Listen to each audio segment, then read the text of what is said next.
Vamos a tratar este tema primero a través de la ponencia que nos va a presentar Nacho Gallego, profesor del Departamento de Comunicación de la Universidad Carlos III de Madrid, especialista en el estudio de las relaciones entre la radio y la industria musical, podcasting, consumo radiofónico, nuevas formas de prescripción musical y director del máster de Industria Musical y Estudios Sonoros. Y a posteriori daremos paso a los participantes en esta mesa. Gaël Sanqué, director del grupo Nouvelle Radio de Jean, Didier Aussi, director de programas de Flash FM y Radio Flashback, Jaume Baró, director de Cadena Kiss Media desde 2005, antiguo director de programas musicales en Radio Barcelona, la emisora decana de la cual hoy celebramos los 100 años, y Sergio Figueiras, director de estrategia de los 40 principales. Si te parece, Nacho, cuando quieras, tuyo es el micrófono.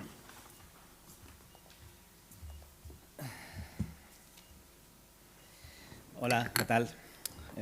Buenas tardes.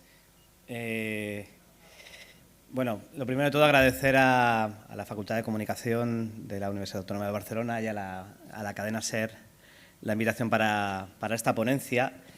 Está aquí Montse Bonet y entonces ayer me acordaba que hace 23 años Montse me entrevistó para un máster que organizaba la cadena SER con la Universidad Autónoma de Barcelona para hacer ese máster. 23 años ya. Y cuando me llamó para venir a dar una ponencia dije, pues hombre, habrá que ir. Así que muchísimas gracias, Montse, y a toda la organización del Congreso. Está también aquí el profesor Balsebre, referencia absoluta, ¿no?, para los que trabajamos en radio. Y luego la verdad es que estoy un poco nervioso porque impone mucho una mesa con 4 especialistas de este nivel y también con un montón de especialistas que estáis en el público. Bueno, la idea fundamental, le voy a presentar algunos retos, ¿no? Como que vamos a pensar en la idea del escenario plataformizado. El tema de la plataformización es un concepto que estamos trabajando mucho desde las facultades de comunicación a nivel mundial. En esa idea de cómo ha cambiado completamente el escenario mediático global a partir de la intermediación de las grandes plataformas, ¿no?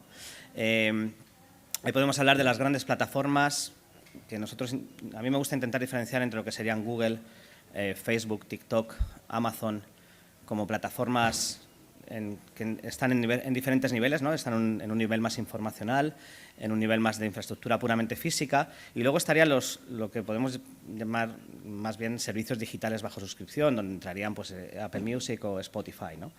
Ese escenario, a mí el escenario plataformizado global es muy interesante porque, sin darnos cuenta, o creo que dándonos cuenta muchos, ¿no?, estas grandes plataformas se han ocupado mucho del tema sonoro, ¿no? Ellos han articulado una red de dispositivos, software, servicios, captación de derechos, software de terceros para publicidad, infraestructura física con sus Content Delivery Networks, ¿no? Aquí vemos un poco el mapa, que sería pues 3 de las grandes GAFA, ¿no?, que decimos, Google, Amazon, Apple, pues tienen sus dispositivos, altavoces inteligentes, tienen sus teléfonos, que son también inteligentes y que también tienen micrófono, tienen sus inteligencias artificiales, sus software de inteligencia artificial, que trabajan también con lo sonoro, servicios musicales como Apple Music, Amazon Music o YouTube ahora, servicios especializados en podcast, como la aplicación de podcast de Apple, Audible o Amazon Music, también en el caso de Amazon, que también tienen podcast. Y aquí pongo Podcast App YouTube porque realmente Google ha migrado ya prácticamente el podcast a YouTube y la aplicación de podcast la ha cerrado. Y luego la parte infraestructural, ¿no?, donde entran otro tipo de plataformas con las que trabajan y cada una además con una lógica diferente, ¿no?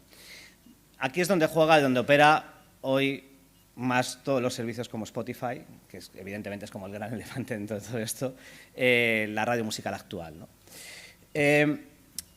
La idea de la presentación es hacernos como preguntas, ¿no? Preguntas y retos para la radio en los próximos años y también pensando un poco en su historia, ¿no?, en el uso que se ha hecho de la radio. Esta es la última encuesta que hace la IFPI para España, en este caso, del Global Music Consumer Report. donde es muy interesante qué es lo que hace la gente con la música. Realmente la mayoría de la gente escucha poco música solo, es decir, la música suele ser un elemento de acompañamiento para un montón de actividades. Poca gente se sienta, y creo que aquí nos podemos pensar, se pone un disco y se sienta a escuchar, y punto. Es interesante porque esto a veces a la propia industria, en vez de decirle, oye, pues es que la gente está haciendo un montón de cosas con la música y ahí creo que es más del 90% de la población escucha música grabada, lo cual es una cifra altísima, ¿no? Y vemos cómo se utiliza para muchísimas cosas, cada una con un valor diferente para la música, ¿no? Seguramente el que se la pone para leer la está usando de una manera, el que se la pone para correr para otra, el que se pone para una fiesta para otra, cuando conduces de otra manera, cuando estás en la playa de otra manera, usos diferenciales, ¿no?, para la música. Y donde vemos que tiene un uso muy fuerte pues en actividades del hogar, en los desplazamientos, trabajando, estudiando mientras se lee menos porque cuesta más la compatibilidad, ¿no? Pero que está presente al final en todas las facetas de nuestra vida, ¿no?, en nuestro día a día. ¿Qué rol juega la radio en el mix de consumo musical? En este estudio también de IFPI hacen un patrón que podemos a lo mejor también discutir, porque hay cifras un poco particulares, pero bueno, sí que es interesante ver cómo se reparte, ¿no?, la escucha de audio musical o de música, en este caso no de audio, y ahí aparece la radio como un porcentaje importante de escucha, ¿no?, de 3,5 horas a la semana, ¿vale? El audio por suscripción es el líder ahora mismo, pero tampoco le saca mucho tiempo, 1 hora, que no está mal. Vemos como los vídeos cortos cada vez son más importantes. De hecho, seguramente es el gran cambio dentro del ecosistema sonoro, porque al final TikTok es una red muy sonora, ¿no?, y entonces ha supuesto todo un reto para la industria a todos los niveles. Y también creo para la radio, incluso para la industria del podcast, cuando uno habla con la gente que está en el universo podcast, te cuenta el impacto que ha tenido TikTok, porque, claro, la gente puede escuchar podcast y ver Twitter o X o ver Facebook, pero no puede navegar por TikTok y escuchar a la vez un podcast porque es una red evidentemente sonora, con lo cual hay una incompatibilidad, ¿no?, en la atención. Dentro de todo esto, ¿qué aporta, ¿no?, la radio? Me pregunto, ¿qué puede aportar de diferencial respecto a la gente que ve vídeos cortos o escucha un streaming de audio bajo suscripción o, bueno, hace otras cosas? La radio siempre, históricamente, ha tenido una gran capacidad prescriptora, ¿no? Yo siempre, también pensando un poco cosas que contar, ¿no?, pensaba un poco en mi vida como oyente de la radio. Y yo decía, claro, pues para mí mis prescriptores eran, cuando tenía 8 o 10 años, el Baby, Avellán, cuando estaba en Tocata, de la tele, Beatriz Pecker, que hacía Argopop, ¿no? Pero luego estaba la radio, luego aparece Fernandisco, me acuerdo en su día con el World Dance Music, tendríamos 14 años por ahí. En la trayectoria empiezan a meterse, uno dice, pues vamos a ver qué pasa en la radio pública, y entonces aparecen Juan de Pablo, Sordovás, Abitbol, antes, bueno, a mí Abitbol no me pilló casi tanto, pero sí Jorge Albi, que era maravilloso, que él estaba en Onda Cero Música. Luego en los 40 aparece Luqui, también, o Luis Calvo, que hacía un programa que era para mí referencial para muchos oyentes de los 90, que era Viaje a los Sueños Polares. Pero para mí eran fundamentales y para mí creo que era un rol clave de la radio en nuestra generación, la capacidad de prescripción que tenía. Si vemos el mapa, este es el estudio de Edison Research que hace sobre cómo la gente descubre música. Hay un cambio muy importante en 8 años. La radio ha pasado de ser un referente para un 68% de la población en Estados Unidos a ser para un 58%, la radio AM/FM. Pero a mí una cosa que me interesa mucho de esto es ver que ha crecido mucho Spotify, de una manera brutal, pero me interesa mucho lo de a los amigos y la familia como referente. Es decir, la gente sigue buscando seres humanos que le recomienden canciones, ¿no? Esto es importante tenerlo en cuenta. Los algoritmos cuentan, pues aparece Spotify, aparece Pandora, Facebook, está ahí. Facebook ha bajado muchísimo, claro, y más entre la gente joven. Esto, ojo, es audiencia total. No he hecho el clivaje de joven, porque los que habéis visto este estudio, si te vas a la gente joven, baja mucho la radio respecto a lo que está aquí. Hay una diferencia importante. ¿Por qué escuchamos radio? ¿O por qué escuchamos contenidos, vamos a decir? Este es también del... esto me lo han cambiado, perdón. Este es del Music Discovery Report. Entonces dice, escuchamos la radio bajo demanda para diferentes cosas. Es interesante porque la radio bajo demanda, sobre todo para relajarnos o para que me haga compañía, algo similar a la radio, pero la radio, fijaros que ataca muchos de los sentimientos, ¿no? O sea, también para manejar mi mood, para tener conversaciones, para tener una banda sonora social. Y, en cambio, la música bajo demanda es como para definir, ¿no?, mi rollo del día. Cada uno tiene un poco un rol. Y los podcasts para ampliar mis horizontes. Claro, cuando uno piensa en la radio musical del futuro, cómo tiene que ser, tenemos lo de arriba, pero vamos a ver cómo los hacemos más potentes en lo de abajo, para competir con estos que están ahí, ¿no? Un reto, otro reto fundamental, creo que este está encima de la mesa de las radios musicales, es evidente, ¿no? Es la edad de la audiencia. Está muy claro, no solo de la radio musical, de la radio en general, que la audiencia cada vez es más mayor.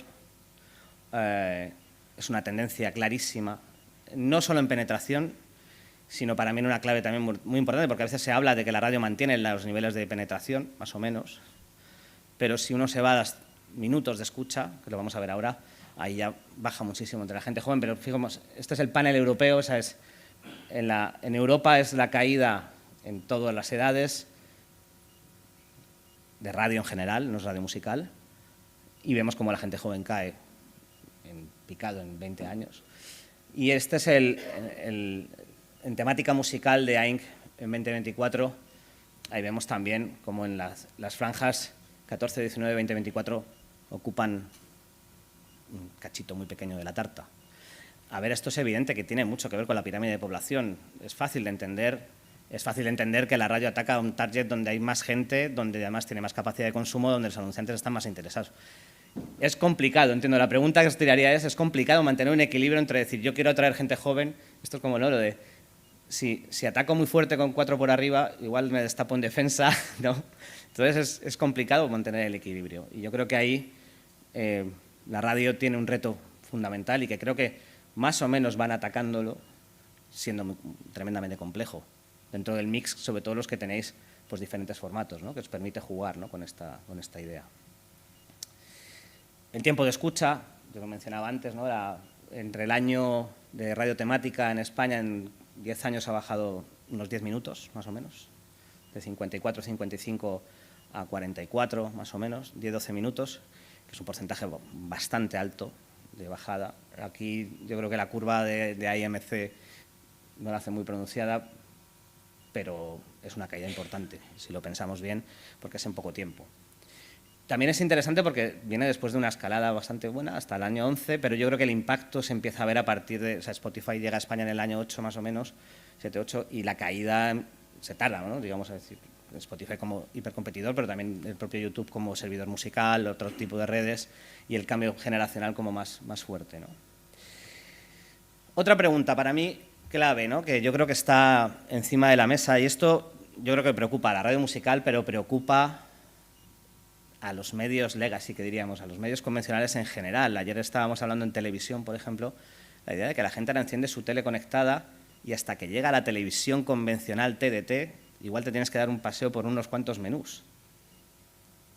Y lo primero que te aparecen son las 4 aplicaciones fundamentales. En muchos casos, por ejemplo, no aparece ni la televisión pública, ni RTV, tienes que ir a buscar, descargarla.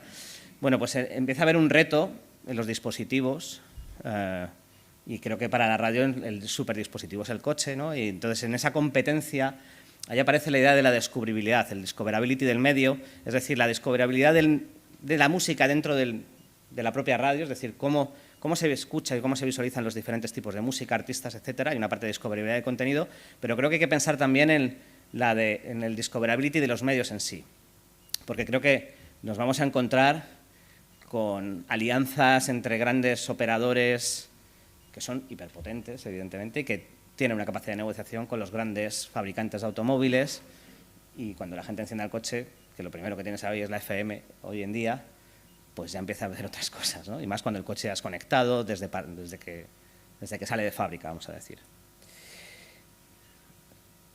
La multidifusión, los nichos. Un elefante que me han contado que esta mañana se está hablando, ¿no?, el de AB+, que, por cierto, ya en el último informe de AIMC aparece con un 2,8%. Es poquísimo, claro, pero es que antes no estaba. A mí esto me llama la atención. Historia, ¿no? Te subes en un coche, yo no tengo coche, pero uso coches de estos de alquiler por minutos ahí en Madrid. Entonces me subo en un coche de una compañía de estas por minutos, enciendo la radio y me aparece, lo primero que me sale es directamente la radio en DAB. Y lo primero que me sale, claro, aluciné y digo, ¿esto qué es? Yo creo que los que trabajéis en radio en Madrid, y aquí en Barcelona, porque creo que también están en Barcelona, te encuentras con todas estas emisoras, que ninguna es de ninguno de los grupos, ni de la radio pública, ni de la radio comercial. Yo me imagino que son piratas. Podemos pensar también que están alquilando un multiplex, pero no lo sé. Pero bueno, aparecen. Lo que más me interesaba era que aparece la Flamenca Madrid, la Indie Madrid, Más Activa, Gold FM, Corazón FM, Bikini FM. Es el DAB en España o en Francia, porque tenemos un invitado francés, una posibilidad de desarrollo de la radio musical de nicho, es decir, de generar nuevos nichos, de potenciar el medio como totalidad. Otro reto. Las historias. Claro, la radio musical trabaja con música, sobre todo, pero yo antes mencionaba lo importante que eran las palabras, ¿no? Lo importante que han sido todos esos grandes locutores, ¿no?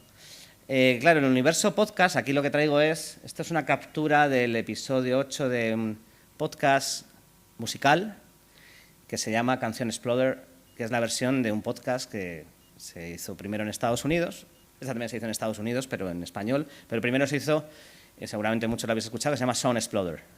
Y Sound Exploder era un formato, generaba derechos, contaba historias a partir de la música, se convierte en un formato que dio lugar a una serie para Netflix, a una versión en castellano, luego en español,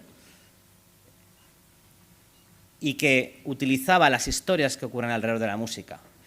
Todos sabemos que hay un problema en las relaciones podcast-música, una problemática con los derechos, ¿no? Y yo creo que ahí, y esto se requiere un diálogo, no sé qué pensaréis, entre la industria musical, los creadores de audio, no solo las radios, todos, porque creo que hay mucho potencial por explorar. Yo creo que, por ejemplo, los 40 tenéis en vuestra aplicación podcast, pero es el catch-up, vamos a decir, prácticamente, algunas cositas específicas que habéis hecho, pero creo que hay muchas posibilidades de pensar qué cosas se pueden hacer contando historias. A mí me faltan un montón de historias por contar de la historia del pop español, pero todas. O sea, es que hay un montón de posibilidades por desarrollar y yo creo que ahí la radio musical, los creadores musicales son fundamentales, ¿no? La radio como comunidad global. Antes contaban en la mesa de transmedia que ha habido previamente, contaba Cristina Delgado de Google cómo, claro, YouTube te expone al mundo. Te convierte tu radio local, tu carrusel local, se convierte en algo global. Aquí traigo dos ejemplos que yo veo bastantes veces, y son dos radios. Ojo, dos radios públicas, una muy pequeña, porque la KXP de Seattle es algo muy chiquito. Y luego está la NPR en Washington, que es mucho más grande, es el gran medio global. Pero los dos son canales, uno tiene 10 millones de suscriptores, otro 4 millones, un grupo español actuando, Carolina Durante, en KXP. Unos argentinos, que este vídeo se hizo muy viral hace 2 o 3 semanas, Cariel y Paco Amoroso. Y me interesa esa idea de las posibilidades de la radio, de lo sonoro, de la música, para construir comunidades globales que van más allá de lo local y de lo cercano. Y ahí creo que hay muchísimas posibilidades, tanto desde la radio pública como desde la radio comercial privada, de articular y de pensar formatos, potenciar este tipo de formatos que lleguen más allá, a nivel de exposición, de generación de audiencias y de negocio. Y también de tracción con la industria global, yo creo, ¿no? En esa idea también, yo creo que, por ejemplo, es muy interesante cómo estos dos canales funcionan como unos prescriptores definitivos. Mucha gente, para lo que sale en el Tiny Desk de NPR, hay que seguirlo, hay que escucharlo, se convierte en tendencia rápidamente. La construcción de comunidades locales. Aquí, bueno, pues Radio Enlace, un clásico de las radios comunitarias madrileñas, la Xarxa de Radios Comunitarias de Barcelona, que es un proyecto de aquí del Ayuntamiento de Barcelona, y luego traigo una radio digital, porque es muy interesante algo que está ocurriendo en Reino Unido con el DAB+ y cómo están trabajando con la Small Scale Radio, con las radios de cercanía, ¿no? Cómo están construyendo comunidades locales. Y yo aquí creo que la radio musical, evidentemente, una de las derivas de los últimos años ha sido que se ha convertido emisiones muy nacionales en España, es decir, hay emisoras catalanas, pero en general nos encontramos con que la radio local, que antes era muy importante, yo recuerdo un vídeo que hay de 40, cuando empieza la emisión vía satélite, que está por YouTube, que conectaban con todas las emisoras locales de aquellas, Radio Mediterráneo, Radio Málaga, no sé qué, Radio Barcelona, las 40, y cada uno sabía, tenía un rol y una pegada muy importante con su comunidad local. Yo no sé si esto se mantiene, es una pregunta, o se podría recuperar. Porque creo que ante lo global, lo local tiene mucha... yo creo que tanto a nivel de publicidad como a nivel de conexiones con las audiencias se pueden establecer nuevas conexiones. Y en el universo ahí también podemos pensar no solo en la radio en streaming o en la radio live o en el flujo, sino también en la radio bajo demanda o en el podcast, ¿no? Haciendo proyectos concretos. El contenido, el reto de la diversidad. ¿Qué suena en la radio en España? Bueno, el Top 50 nos dice que habitualmente cerca del, aquí es 85% más o menos, 84% viene de las 3 majors. El escenario musical global ha cambiado muchísimo. Evidentemente las majors siguen siendo una potencia brutal, pero creo que también hay que preguntarse qué es lo que suena en la radio y qué podría sonar. Porque las audiencias más jóvenes muchas veces no están, o sea, hay artistas que directamente no están ni con uno de los grandes sellos. Un artista como Peso Pluma, aunque sea distribuido por un agregador tal, por ejemplo, es un superartista global que no, de momento, y tardan, y luego muchos acaban aterrizando en las majors, quizás cuando luego sonan en la radio musical comercial. Pero yo creo que sigue, en esa parte de la prescripción y de descubrir artistas, la radio tiene que recuperar un poco ese rol también. O sea, yo recuerdo que uno veía, ha cambiado mucho la industria, pero uno veía, me acuerdo haciendo un estudio de las cuántas emisoras había en el top de la radio en España, en la lista de 40, había 15 compañías discográficas distintas. Evidentemente ha cambiado la industria española, pero también se ha dejado muchas cosas de lado. Y luego, el último gran debate, ¿no?, que es el tema de la IA. El factor humano, el locutor, el otro día seguro que habéis noticia de la semana pasada, una emisora en Polonia, donde no solo los locutores eran en IA, sino que revivían a muertos, a un premio Nobel, y le hacían una entrevista, delirio. Pero bueno, está DJ Libby, ¿no?, de Spotify. ¿Qué rol puede jugar ahí el factor humano, ¿no?, frente a la inteligencia artificial? Porque al final las radios son hechas de personas humanas. Seguro que vamos a ver, no sé si tendréis proyectos encima de la mesa para poner en marcha emisoras con IA, con locutores con IA, los ahorros de costes, ¿no?, ese tipo de cosas. Pero creo que evidentemente es el último gran reto que ha surgido en los últimos 2 años, ¿no?, y que está encima de la mesa. Así que con esto termino. Muchas gracias.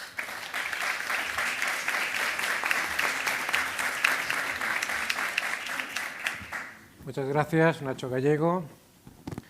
Desde su atalaya en la Universidad Carlos III de Madrid, yo creo que ha planteado en estos 20 minutos una cantidad de cuestiones muy interesantes para que ahora se abran al debate entre nosotros, ¿no?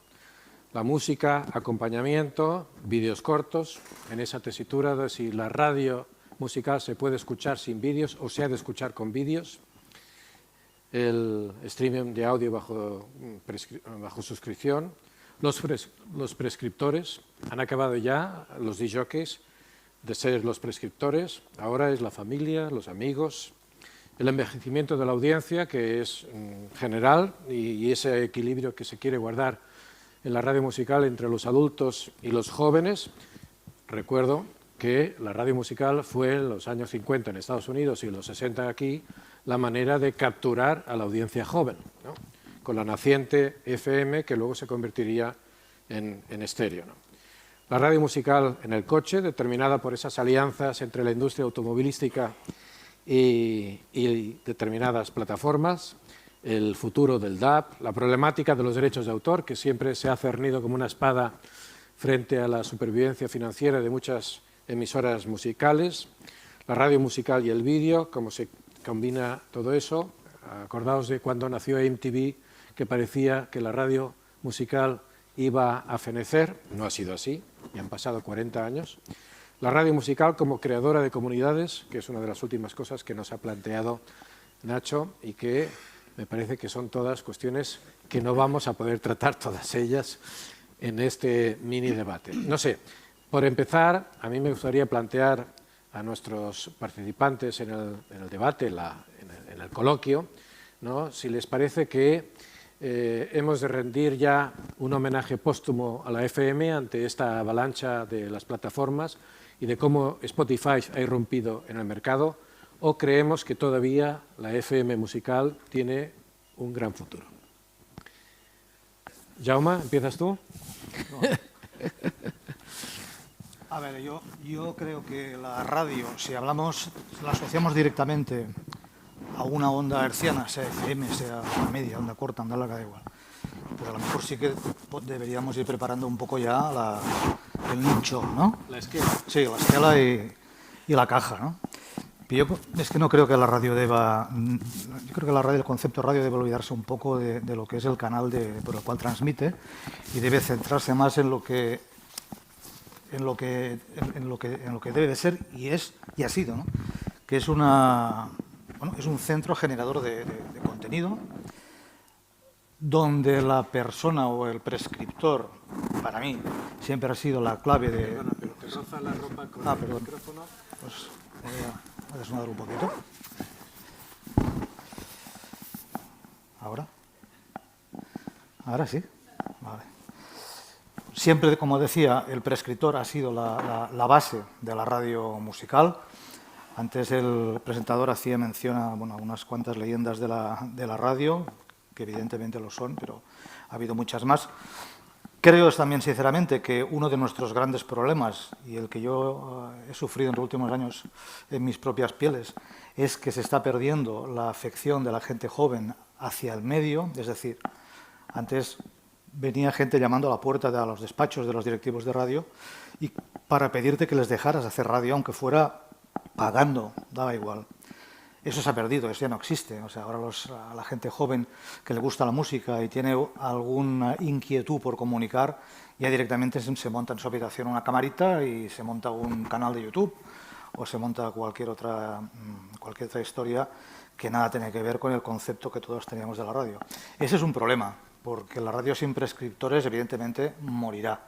Con lo cual la radio, yo creo en el modelo tradicional de la radio, creo en el valor humano que tiene la radio, en la capacidad que tiene por interconectar a gente de una comunidad. Creo en que la radio debe ser algo que se sienta como muy próximo y que dé cabida a la participación de la gente dentro del medio. Y eso, en el momento que yo haya visto, las plataformas, por ejemplo, no te lo dan. Las plataformas son máquinas que programan por algoritmos, o sea, que programa otra máquina sobre una máquina y sobre otra máquina y tú lo escuchas por otra máquina. Y a mí tantas máquinas no me gustan. Entonces, yo soy un ferviente defensor de la radio como generadora de contenido, y lo que sí que creo es que la radio tiene que, evidentemente esto por necesidad, tendrá que compartir la vida con las nuevas plataformas de distribución de música y con las nuevas tecnologías, pero que es compatible. Y mientras los coches sigan teniendo mayoritariamente el botón de la FM, la radio tendrá un salvavidas importante. Porque por las mañanas, cuando tú vas en el coche, lo que haces es poner la radio. Y pones el morning que te gusta de la radio que te gusta. Y eso yo no creo que esté en peligro todavía ni con el DAB. Yo tengo un coche viejo y no tiene DAB. Pero cuando voy a Madrid me prestan uno que es nuevo y tiene DAB. Y yo voy con la FM, porque me pongo el DAB y paso por la M30 por un túnel y se me va. Y paso por un muro y se me distorsiona. O sea, el DAB es una porquería, no funciona.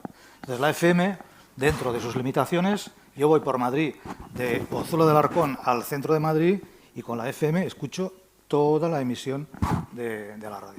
Con lo cual, creo que tecnológicamente hablando, sí que nos da posibilidades, porque lógicamente el hecho de que a mí ahora en la emisora que yo trabajo, en un sitio donde no tenemos un poste de FM, me puedan escuchar por streaming a través de la aplicación móvil o de la web, pues eso es fantástico. O sea, viva la nueva... Ahora me autoderecho. Viva las nuevas tecnologías. Pero la esencia tiene que ser esta, creo yo, vamos. Y el día que se pierda del todo, pues moriremos, claro. Gracias, Jaume Baró, director de Xmedia. Didier Aussi, estabas como responsable del grupo Flashback. Estabas diciendo que sí, es decir, ¿crees que también el factor humano va a ser esencial para el futuro de la radio musical? Bueno, bona tarda a tothom. Bueno, Jaume, has dit tot. Hi ha poques coses que podem afegir, no? Jo crec que el que va canviar en la manera d'escoltar la música en aquests últims 40 anys és la durada. Als anys 60 la gent escoltava una cançó. Als anys 70 la gent escoltava els àlbums. Amb internet hem passat a escoltar només els hook, que es diu, que són a TikTok sobretot 20 segons o 30 segons de la cançó. Ara em fa por, que arribarà demà. Escoltarem 2 segons, 3 segons, no sé. Bueno, jo crec que això, nosaltres com director de ràdio musical, jo crec que més o menys tothom, sobretot per les emissores joves, jo crec que tothom va posar la seva programació en funció d'això, de la durada de les cançons, que a més, a lloc de durar 3 minuts, 3 minuts 30, ara no arriben a 2 minuts. Això és un altre problema que tenim. I doncs hem de fer el que es diu la política de la forta rotació. I doncs una cançó pot sonar moltes vegades al dia, és cert, i això ha canviat bastant dels anys 90 a avui. Després, jo crec que hi ha una paraula que es diu la màgia de la ràdio. Ho sento, però ni Spotify, ni Deezer a França, ni no sé què, és que la ràdio té una màgia. És per això que jo estic en contra de la ràdio filmada, perquè jo crec que l'oient has d'imaginar qui està parlant. Si mira a YouTube el locutor que està parlant, no sé, em sembla que no és el mateix. Doncs, Gael, sí. Gracias, Javier. Gael, tenías algunos problemas para la traducción, ¿no? No, it's fine now. ¿Estás también de acuerdo que uno de los problemas es que cada vez oímos menos minutos de música? Recordemos que el módulo de los 3 minutos nació simplemente porque era lo que cabía en un disco de 45 revoluciones por minuto. Previamente era de 78 revoluciones por minuto. Es decir, que la industria musical impuso de alguna manera la duración de las canciones, ¿no? Eso ahora serán las plataformas o los niveles de atención tan bajos los que impondrán cada vez canciones de menos duración.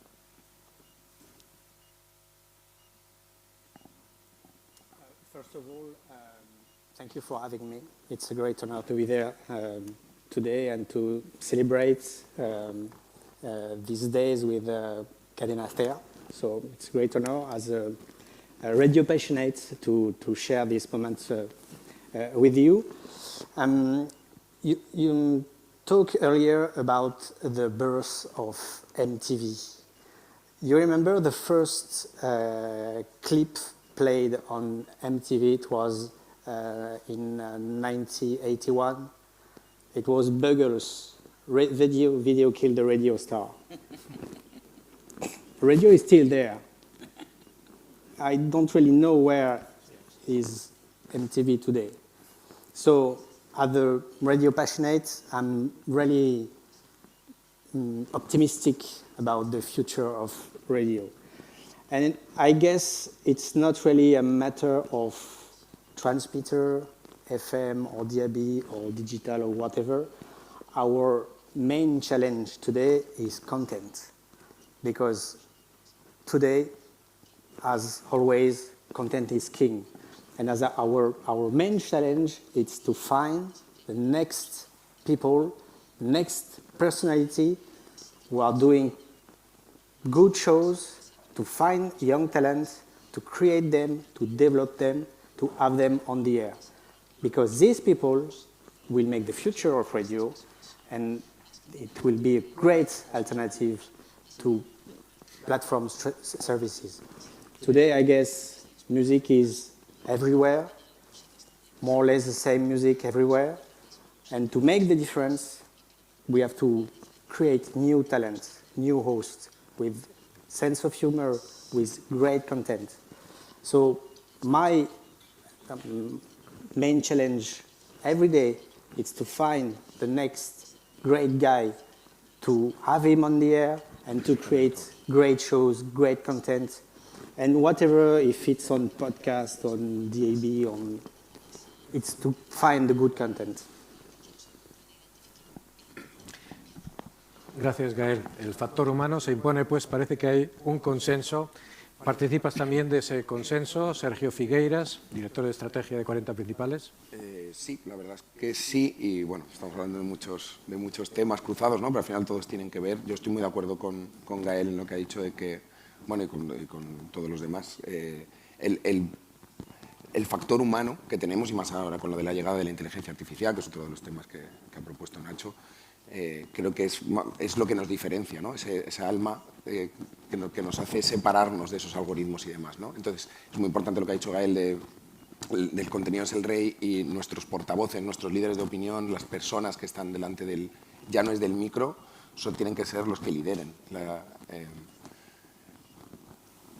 nuestra estrategia, digamos, de cara al público, ¿no? Frente a esos algoritmos. De otras maneras, sí que, o sea, estoy muy de acuerdo, como digo, con todos los demás, pero frente a yo las plataformas, por ejemplo, con lo que decía Nacho, por abrir un poco el debate, o sea, la radio no está muerta, ni lo va a estar, llevamos 100 años y viviremos 100 más, no sé si va a ser a través de FM, DAB o la nueva historia que se invente la inteligencia artificial o Google o Amazon o el que sea, pero creo que, por ejemplo, nosotros en los 40, el cambio estratégico que hicimos hace unos años en nuestra visión es ya no denominarnos simplemente radio, sino ser una comunidad musical, ¿no? Que ataca a distintos públicos en distintos formatos, y el principal de ellos es, por supuesto, la radio. O sea, seguimos siendo una gran radio. Pero con la pérdida de los públicos más jóvenes, tenemos que intentar atacarles en sus nuevos lenguajes y en otras plataformas. Entonces yo, por ejemplo, Spotify o Apple o Amazon, yo no los veo como competidores. Son simplemente una especie de un poste más donde yo puedo llegar a otra audiencia y conectar con ella, ¿no? Y prescribirle música, pero siempre partiendo desde ese factor humano que tenemos como diferenciación, ¿no? Entonces yo casi me subo al carro de verles como aliados o como sitios donde poder conectar con la gente y no como competencia, ¿no? Aunque me estén robando, en realidad, es verdad, minutos de escucha, pero a la vez yo también estoy en esas plataformas, ¿no? Mi marca tiene que estar allí, ser la que te prescribe música dentro de esos otros nuevos canales, soportes o dispositivos. Y es un poco la visión que... La alianza entre las plataformas y las radios musicales como una estrategia para el futuro. Bien, un elemento pues también interesante y muy importante. ¿Veis en este sentido que se ha perdido ese matrimonio de hecho que durante muchas décadas formaron las compañías de discos y la radio? Es decir, que hoy en día la radio musical tiene que buscar otras vías financieras. Bueno, en mi caso concreto, por supuesto, porque todos los artistas que tocamos en nuestra emisión están muertos, con lo cual las compañías de discos poco tienen que influir en nuestra programación, por no decir que no influyen en nada. Pero por otro lado, está claro que sí, está claro que el modelo de negocio ha cambiado, porque las ventas han cambiado. Antes la venta era física, ahora son descargas digitales cuando las hay, porque mayoritariamente la gente joven, lo digo por mis hijas, lo que hacen es intercambiarse archivos, no los compran. Con lo cual tampoco el negocio, bueno, se ha ido equiparando, pero hubo un bache muy importante donde las inversiones decrecieron. Y hablo de mi etapa pasada, cuando más o menos tenía esa relación. Pero sí que es verdad que las famosas campañas de publicidad de la industria discográfica, eso decreció y bueno, y hubo un momento que se paró, ¿no? No obstante, bueno, yo evidentemente creo que Didier podría hablar más, porque él está en unos canales, dirigiendo unos canales más enfocados a la gente más joven que yo, ¿no? Pero en cualquier caso sí que hay un tema que que creo que también es importante destacar, que es el papel de la radio de siempre, y creo que deberá seguir siendo así, en el hecho de hacer un artista. O sea, yo creo que las plataformas hoy en día no hacen artistas, es lo que decía Didier. Bueno, pues sí, para escuchar una canción cada vez menos tiempo, porque la pasa más rápido, porque es muy fácil hacer clic, clic, clic, clic, clic, clic y ir pasando, ¿no? Pero ahí no se desarrolla ningún artista. O sea, las plataformas hacen canciones, o sea, expanden millones de canciones, pero un artista hay que hacerlo de otra forma. Un artista tiene que estar en la radio hablando con el locutor. Hay que hacerle entrevistas, hay que saber qué piensa ese artista, hay que saber cuáles eran sus gustos cuando era pequeño, hay que saber dónde va a estar tocando. Tienes que recomendar el concierto que va a hacer, si es que realmente te lo crees, ¿no? O sea, tiene que haber una comunión entre el artista, el prescriptor y la audiencia, que eso solo puede pasar en la radio. Me da igual que se expanda por FM o por una web, es igual. Pero el contenido y la manera de desarrollar al artista, el que vale es el de la radio. O sea, yo el otro día me comentaba un buen amigo, y para mí el ahora mismo mejor prescriptor de música para gente joven, que es Tony Aguilar. Él me decía, mira, Jaume, hace unos meses iba por la calle con un fenómeno que surgió en Spotify, un tal Quintero, que era un chico gallego que lanzó una canción como cristiana, no sé qué hostias, y bueno, iba por la calle con él y tal, dice, ¿te puedes creer que cuando, en ese momento que va por la calle, es cuando estaba en el top de todos los tops y en todo el mundo se escuchaba esta canción de ese artista? Dice, no nos paró nadie para pedir una foto o un autógrafo, nadie conocía a este chico, nadie. Dice, yo he ido con artistas que no son ni una cuarta parte de lo que era este por la calle, y los paraban, pero porque los conocían, porque eran artistas que actuaban en las fiestas que montaba la radio, porque iban a la emisora cada 2x3 a participar en programas, en entrevistas. Ese es el factor humano que la radio siempre ha tenido y que debe seguir manteniendo. Mientras seamos capaces, con las dificultades que tiene lo que comentaba el compañero, de que cada vez es más complicado encontrar el talento y llevártelo a tu terreno, es muy difícil, ¿no? Pero si somos capaces de seguir manteniendo caliente ese foco de la creatividad y de la prescripción, tenemos cuerda para rato, eso seguro. Aquí tenemos a 4 personas que están en los cargos en los que están porque saben captar talento. ¿Qué hace Didier desde el grupo Flashback para captar ese talento que luego se convertirá delante de un micrófono en un gran comunicador de ràdio musical? Bueno, abans de contestar això, jo em podria afegir al que diu el Jaume. Bueno, nosaltres és una mica diferent perquè, a revés dels meus companys, nosaltres som una emissora catalana, local, i les nostres relacions amb les discogràfiques són molt complicades, molt difícils.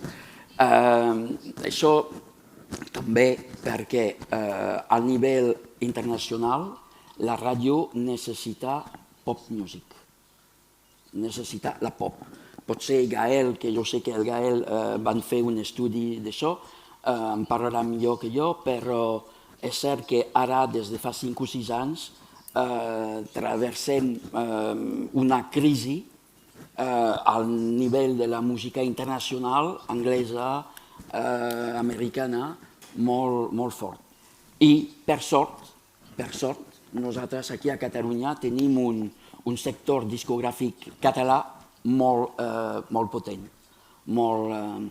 i moltes vegades no cal posar quota de música en català, la música la tenim, i doncs perquè la gent vol escoltar, li és igual si és en català, en espanyol, en anglès, en francès, si són bones cançons la gent la menjant.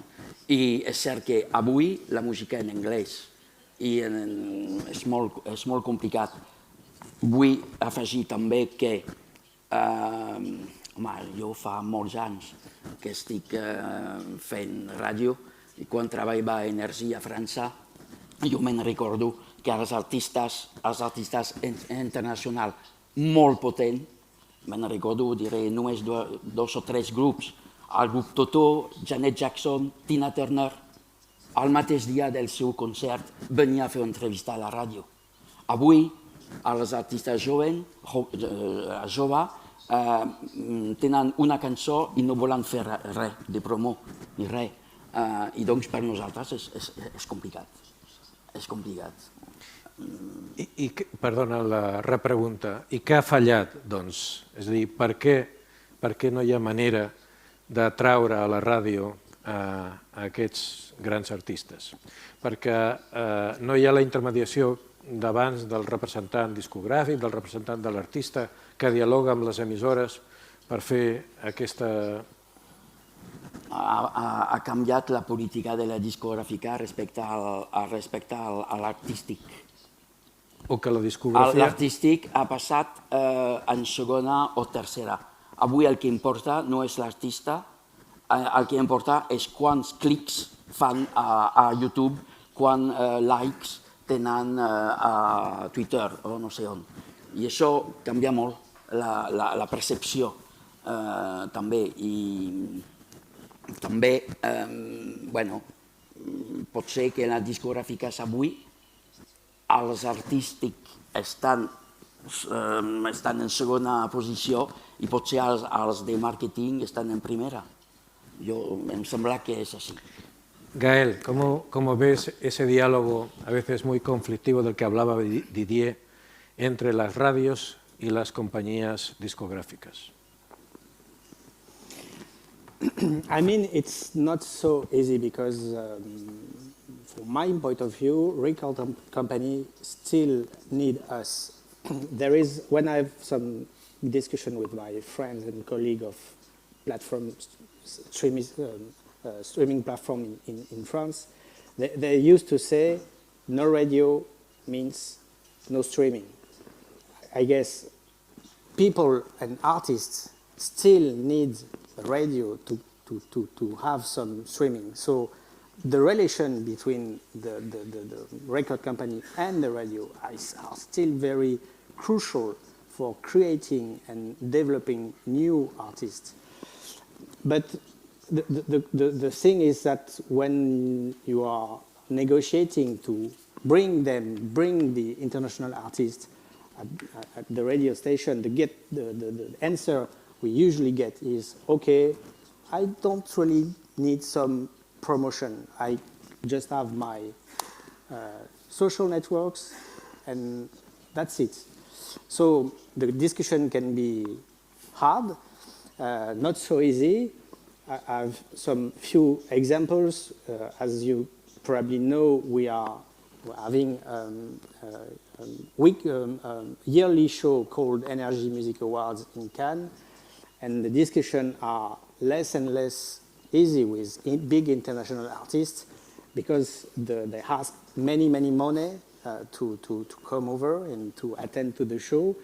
We tried to have Dua Lipa this year, and Warner just tell us, okay, but it's 500,000, meaning it's almost half of the price of the whole show just to have Dua Lipa. So yes, it's in the same time they need us to create and to build new strong artists, but artists are not so easy to have in promotion today. No colaboran como antes, ¿no? ¿Participas también de esto, Sergio? Sí, no, o sea, yo creo que la industria, o sea, nosotros somos industria, la radio musical, somos industria musical, las discográficas también lo son, y yo creo que hay una simbiosis muy clara. Ellos nos necesitan, nosotros les necesitamos, al margen de que ellos tengan una estrategia muy clara de generar clics, porque su revenue, su dinero viene por ahí, ¿no? Pero creo que nosotros tenemos un papel crucial todavía, y es algo también otro de los poderes que tiene la radio actualmente, la radio musical, en hacer que esos clics suban, en que esos artistas, como decía Jaume también, los desarrollemos y los hagamos conocidos ante el gran público en la calle. Creo que las discográficas son conscientes de ello y por eso se nos siguen acercando incluso con fenómenos nativos digitales, como decíais antes, por ejemplo. Tenemos un caso, la semana pasada, como sabéis, fueron los 40 Music Awards aquí en Barcelona, que es nuestro mayor evento y es nuestra arma marketingiana, digamos, más importante que tenemos por el alcance internacional.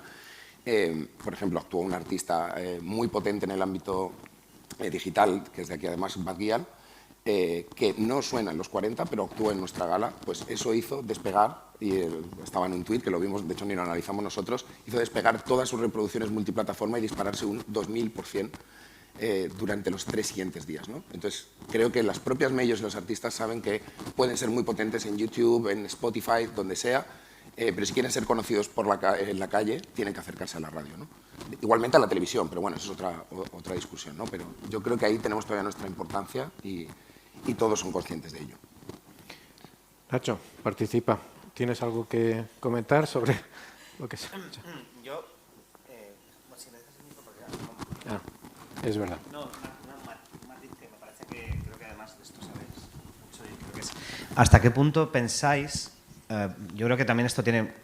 creo que hay como artistas de distinto espacio, que antes no pasaba. Yo creo que antes como que estaba muy clara la carrera, ¿no?, del artista y pasaba por una serie de sitios y se convertía en global, es decir, como decía, ¿no?, Tina Turner al final estaba en todos los lados, o Madonna, ¿no? Entonces, la sensación que ahora hay artistas para cada espacio, casi incluso las propias audiencias son distintas en Spotify y en YouTube, ¿no? Cuando dice la plataforma, no es igual la gente que está en Spotify, y de hecho el top de Spotify no tiene nada que ver con el top de YouTube a nivel global. Es decir, son audiencias distintas. Yo creo que la radio también ahí es distinta una vez más. Entonces el artista va buscando estos diferentes espacios. Y yo antes hablaba, Jaume, de la capacidad de construcción que ha tenido siempre la radio históricamente de construir artistas. ¿Hasta qué punto creéis que la forma de programar basada en estudios le ha hecho perder a veces un poco de olfato a la radio, al medio radio, para crear artistas? O sea, yo creo que ahora, tú mismo lo decías, los artistas se crean fuera. No, vamos a poner el ejemplo de la artista más importante española de los últimos 10 años, Rosalía, ¿no? Hasta que llegó a sonar en radios mainstream, tardó muchísimo. ¿Por qué ocurre eso? Los call-out no la detectan porque no se la ponen. O sea, la canción entre Rosalía y Zetangana no se pinchó en un call-out porque, recordáis antes de morirme, que no sonó en la radio musical directamente de España. Y yo creo que antes, tú has dirigido 40, cuando una gente escuchaba decía, es que te descubrían los artistas allí. Había apuestas que iban luego a las giras, esto nos lo contaban en el máster aquel hace 20 años. Decían, no, claro, es que había una alianza súper clara, ¿no? Y a lo mejor tiene que ver también con la forma de programar, os pregunto. Yo creo que dos cosas. Una, primero, hace años las radios no tenían o no era necesario especializar tanto la línea de producto. Es decir, hemos ido avanzando en el tiempo y todos nos hemos tenido que ir apretando porque la especialización entre los formatos es fundamental para el futuro de un medio como este, ¿no? Eso quiere decir que antes, pues a lo mejor, debido a que tenías un abanico más amplio para programar diferentes estilos, porque tenías menos competencia, porque no existía la alternativa digital y porque la industria era muy poderosa y te forzaba en muchas ocasiones a programar cosas, bueno, que tú podías tener dudas, ¿vale? Pero todos sabíamos que después, cuando tenías que organizar cualquier evento, tenías que llamar a la puerta de las compañías. Con lo cual era más fácil que una Rosalía 15 años atrás te pudiera entrar en los 40 principales así, siendo una artista desconocida, que ahora. Yo entiendo que ahora es más complicado. De todas maneras, esto es una cosa. Lo otro está el mítico call-out. Yo creo que hay tanta mala información con esto del call-out que nadie sabe lo que es realmente el call-out. Explícalo. Sí, lo voy a explicar. Lo voy a explicar porque es importante que la gente sepa lo que es. El call-out no programa nada, absolutamente nada. La decisión sobre la entrada de una novedad en una radiofórmula es del programador y de su equipo, de nadie más. A mí nunca ningún consultor me ha dicho, pon esto nuevo que funcionará para tus oyentes. Ninguno. A mí, lógicamente, un consultor, a través de los estudios que hacen, me puede afinar lo que debe ser la línea general musical de la cadena. Pero cuando hay que introducir una novedad, eso lo tiene que descubrir el programador de la radio. ¿Qué es el call-out? El call-out es un test que haces a 100 oyentes tuyos, ¿vale?, al cabo de 6 semanas, sobre esa decisión que tú has tomado. O sea, esa decisión que tú has tomado y has decidido programar, al cabo de 6 meses, el test telefónico, que pues se llama call-out, test online ahora te dice si te equivocaste o si acertaste. Un post-test. Es un post-test, pero nunca un call-out, jamás, ha servido para decidir si tienes que programar esta canción o no la debes programar. Por eso la industria siempre ha sido totalmente una guerra contra el call-out y el colador, que le llaman en Madrid, y contra los consultores. Oye, los consultores son profesionales tremendos que saben mucho de radio, que en muchos casos algunos de ellos han trabajado en grandes cadenas como Energy, de la cual ha salido algún que otro importante consultor europeo, y lo que hacen es, a través de los estudios de mercado, ayudarte a trabajar. Es una herramienta de trabajo, pero no es una Biblia. El call-out no te lo puedes tomar así. Por supuesto, te lo puedes tomar como para, una vez tú te has decidido a poner la canción y la estás trabajando, que luego 100 de tus oyentes, que ya sabemos que 100 son 100, no son 1 millón, pero bueno, te indican si has decidido correctamente o te lo debes replantear y ir a otra cosa. Esto es el call-out. Didier, ¿participas también de esa...? Bueno, jo és molt senzill, jo sóc el meu propi consultor, perquè no tenim call-out. No, jo, a revés dels meus col·legues, no estic en favor del call-out. Jo crec que hem de tornar a fer la ràdio com abans, que són els propis locutors, el propi programador que ha de trobar les novetats. Estic d'acord amb tu que sí, que és ridícul, però després has de saber quan és el moment d'acabar amb la cançó o quan és el moment de posar-la en rotació, etc. És un llenguatge una mica tècnic, però bueno, jo crec que tampoc no podem competir contra Spotify, Deezer i companyia si nosaltres no posem una mica d'ànima nostra. Perquè si demanem a 100 persones que al final acabeu de trucar a les mateixes persones, doncs tothom faria el mateix, saps? I no sé, jo crec que l'orella, l'ànima és molt important en la nostra programació. Nosaltres no tenim. I mira, fa 2 o 3 anys que estem en el top 3 dels estudis d'IMC. Tampoc no estem tan equivocats, vull dir. Didier ens parla d'ànima. Avui s'ha parlat d'aquesta paraula en altres taules, alma, màgia. Sembla que sempre tornem a aquests llocs comuns, però potser és que és així, que el futur de la ràdio dependrà de que sapiguem tractar el mitjà amb ànima, que és una màgia, i que sapiguem connectar amb la gent. Gael, tu també creus que això és així, que funciona a base d'ànima i els números els hem de deixar una mica? I'm fully in line with what my colleague from Kiss FM and Didier said, and we try to do the best mix between the two worlds, having great numbers, and we have many call-outs to help the decision. But the first decision is our soul, our guts. Why are we going to pick up this special song instead of this other song? You took the example of Rosalia. She probably has many tracks that fit perfectly with streaming services, but not fit very well with radio, not catchy enough, and it's our job as content director, program director, to know to pick up the right song at the right moment and to play it on the air.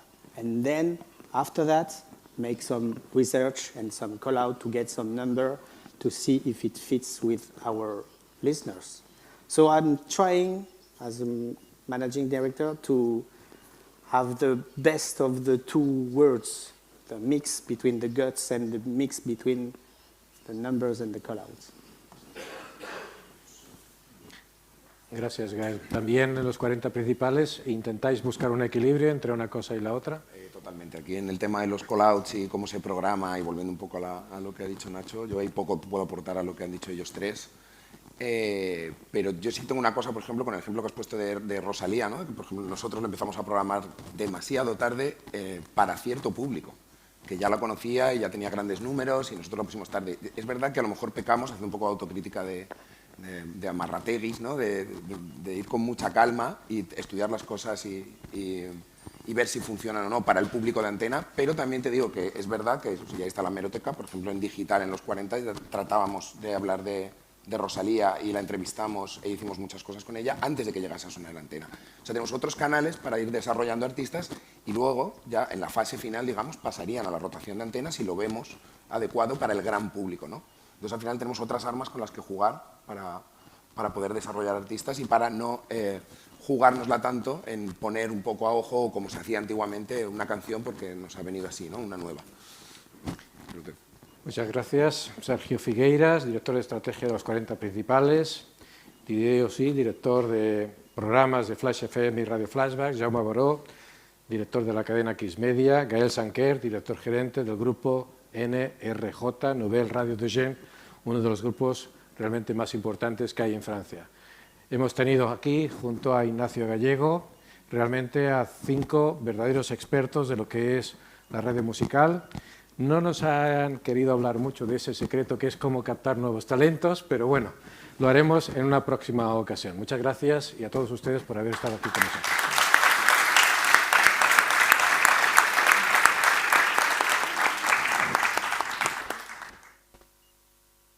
Una mica crec que el repte pels propers anys de la ràdio és seguir-nos erigint com un dels mitjans, per exemple, més propers. Una cosa tan tonta com quan un oient truca, que el locutor sàpiga des d'on truca, li pugui dir alguna cosa del seu poble, crec que això és superpositiu i crec que la ràdio és el mitjà més proper en aquest aspecte. També, per exemple, erigir-nos com a mitjà rigorós, no només en les notícies, que segueixen uns estàndards de qualitat o en la informació, sinó també en l'entreteniment i seguir, per exemple, sent per a escriptors en la música. Aquests són alguns dels reptes que ens proposem de cara als propers anys. Què tal? Doncs des de la xarxa de comunicació local volíem felicitar a tots i totes les treballadores de la ràdio que continuen possibilitant que la ràdio continuï fent camí i que sigui per 100 anys més. Una ràdio que segurament, malgrat les veus apocalíptiques, continua ben viva perquè té aquest ingredient d'imminència que segurament la fa absolutament necessària, però això sí, amb molts reptes de futur, per exemple, enganxar i fidelitzar els oients de noves generacions que segurament no estan tan habituats a escoltar la ràdio i s'informen a través de xarxes socials, amb aquest perill que comporten tot el que és la desinformació i les fake news. Segurament aquest és un altre dels reptes que té la ràdio a partir d'ara, saber afrontar, identificar les notícies falses, també l'ús malintencionat de les intel·ligències artificials i tota la desinformació que pugui provocar això. I segurament altres coses en què s'hauria de fixar la ràdio, recuperar una mica la independència tant econòmica com política que pugui venir provocada o condicionar les línies editorials a causa dels interessos econòmics i polítics que comporta, i segurament un altre repte important, aprofitar el potencial inacabable del format podcast per intentar captar oients amb informacions més específiques, més per audiències que segurament no escoltarien la ràdio convencional i que a través d'aquest format també es poden enganxar. Que siguin 100 anys més i visca la ràdio. Entre els molts reptes de futur que té la ràdio, jo en destacaria un parell. D'una banda, acabar de balancejar els esforços entre el digital i l'analògic, l'FM, quant de temps hem de mantenir l'esforç per l'FM i també acabar de calibrar l'oferta que fem en digital. El digital no és el futur, el digital és el present, però ara hi ha un boom de podcast que hem de veure si és sostenible o si en canvi s'ha d'anar simplificant el que és l'oferta de digital. I de l'altra, arribar a nous públics. És evident que la gent gran està acostumada a consumir ràdio, però els més joves no ens arriben ni a informar-se ni a passar les seves hores d'esbarjo amb la ràdio. Hem d'arribar a aquests públics sense perdre els que ja tenim més veterans. Al final, el gran repte de la ràdio jo crec que és el repte que ha tingut tota la seva història, que és anar seguint incorporant les noves generacions en aquest mitjà tan meravellós, i per fer-ho el podcast segurament serveix. Jo estic convençut que encara es pot innovar en els formats, però crec que el que ha de fer per seguir seduint és ser més ràdio que mai. Ser més ràdio que mai vol dir ser un mitjà, el mitjà de la immediatesa, ser un mitjà rigorós, ser un mitjà a peu de carrer, ser un mitjà divulgatiu, ser un mitjà que té molt present el sentit de fer companyia a la gent, aquí hi ha l'altra banda del transistor, dels aparells, del canal que sigui. Crec, en definitiva, que la ràdio, per tenir futur, ha de ser més ràdio que mai, i per ser més ràdio que mai crec que és imprescindible invertir bé, que hi hagi recursos tècnics, és obvi, i poden servir per buscar nous canals de comunicació, però sobretot recursos humans. És a dir, que hi hagi gent per fer aquesta ràdio potent, que és la que la gent reclama, la que la gent es mereix, perquè al final la ràdio feta per persones i dirigida a persones jo crec que és imbatible. No hi ha intel·ligència artificial que hi pugui competir. Bueno, pues entonces, ¿cómo? Es para que vaya.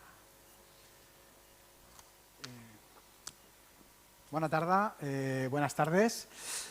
Vamos a empezar con esta sesión de la radio, una industria cultural, titular de Derechos en Continua Innovación. Así que muchas gracias a los asistentes, muchas gracias a la dirección del Congreso, a la cadena SER y a la Universitat Autónoma de Barcelona por la organización de este magnífico evento y por la presencia en esta mesa de perfiles absolutamente espléndidos para debatir el tema que vamos a proponer.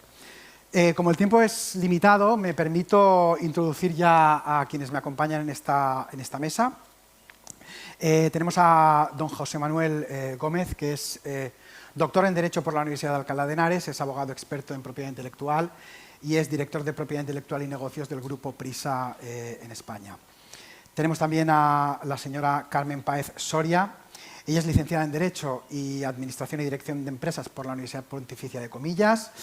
Es miembro del Cuerpo Superior de Administradores Civiles del Estado desde el año 2012 y actualmente es subsecretaria del Ministerio de Cultura desde febrero de este mismo año.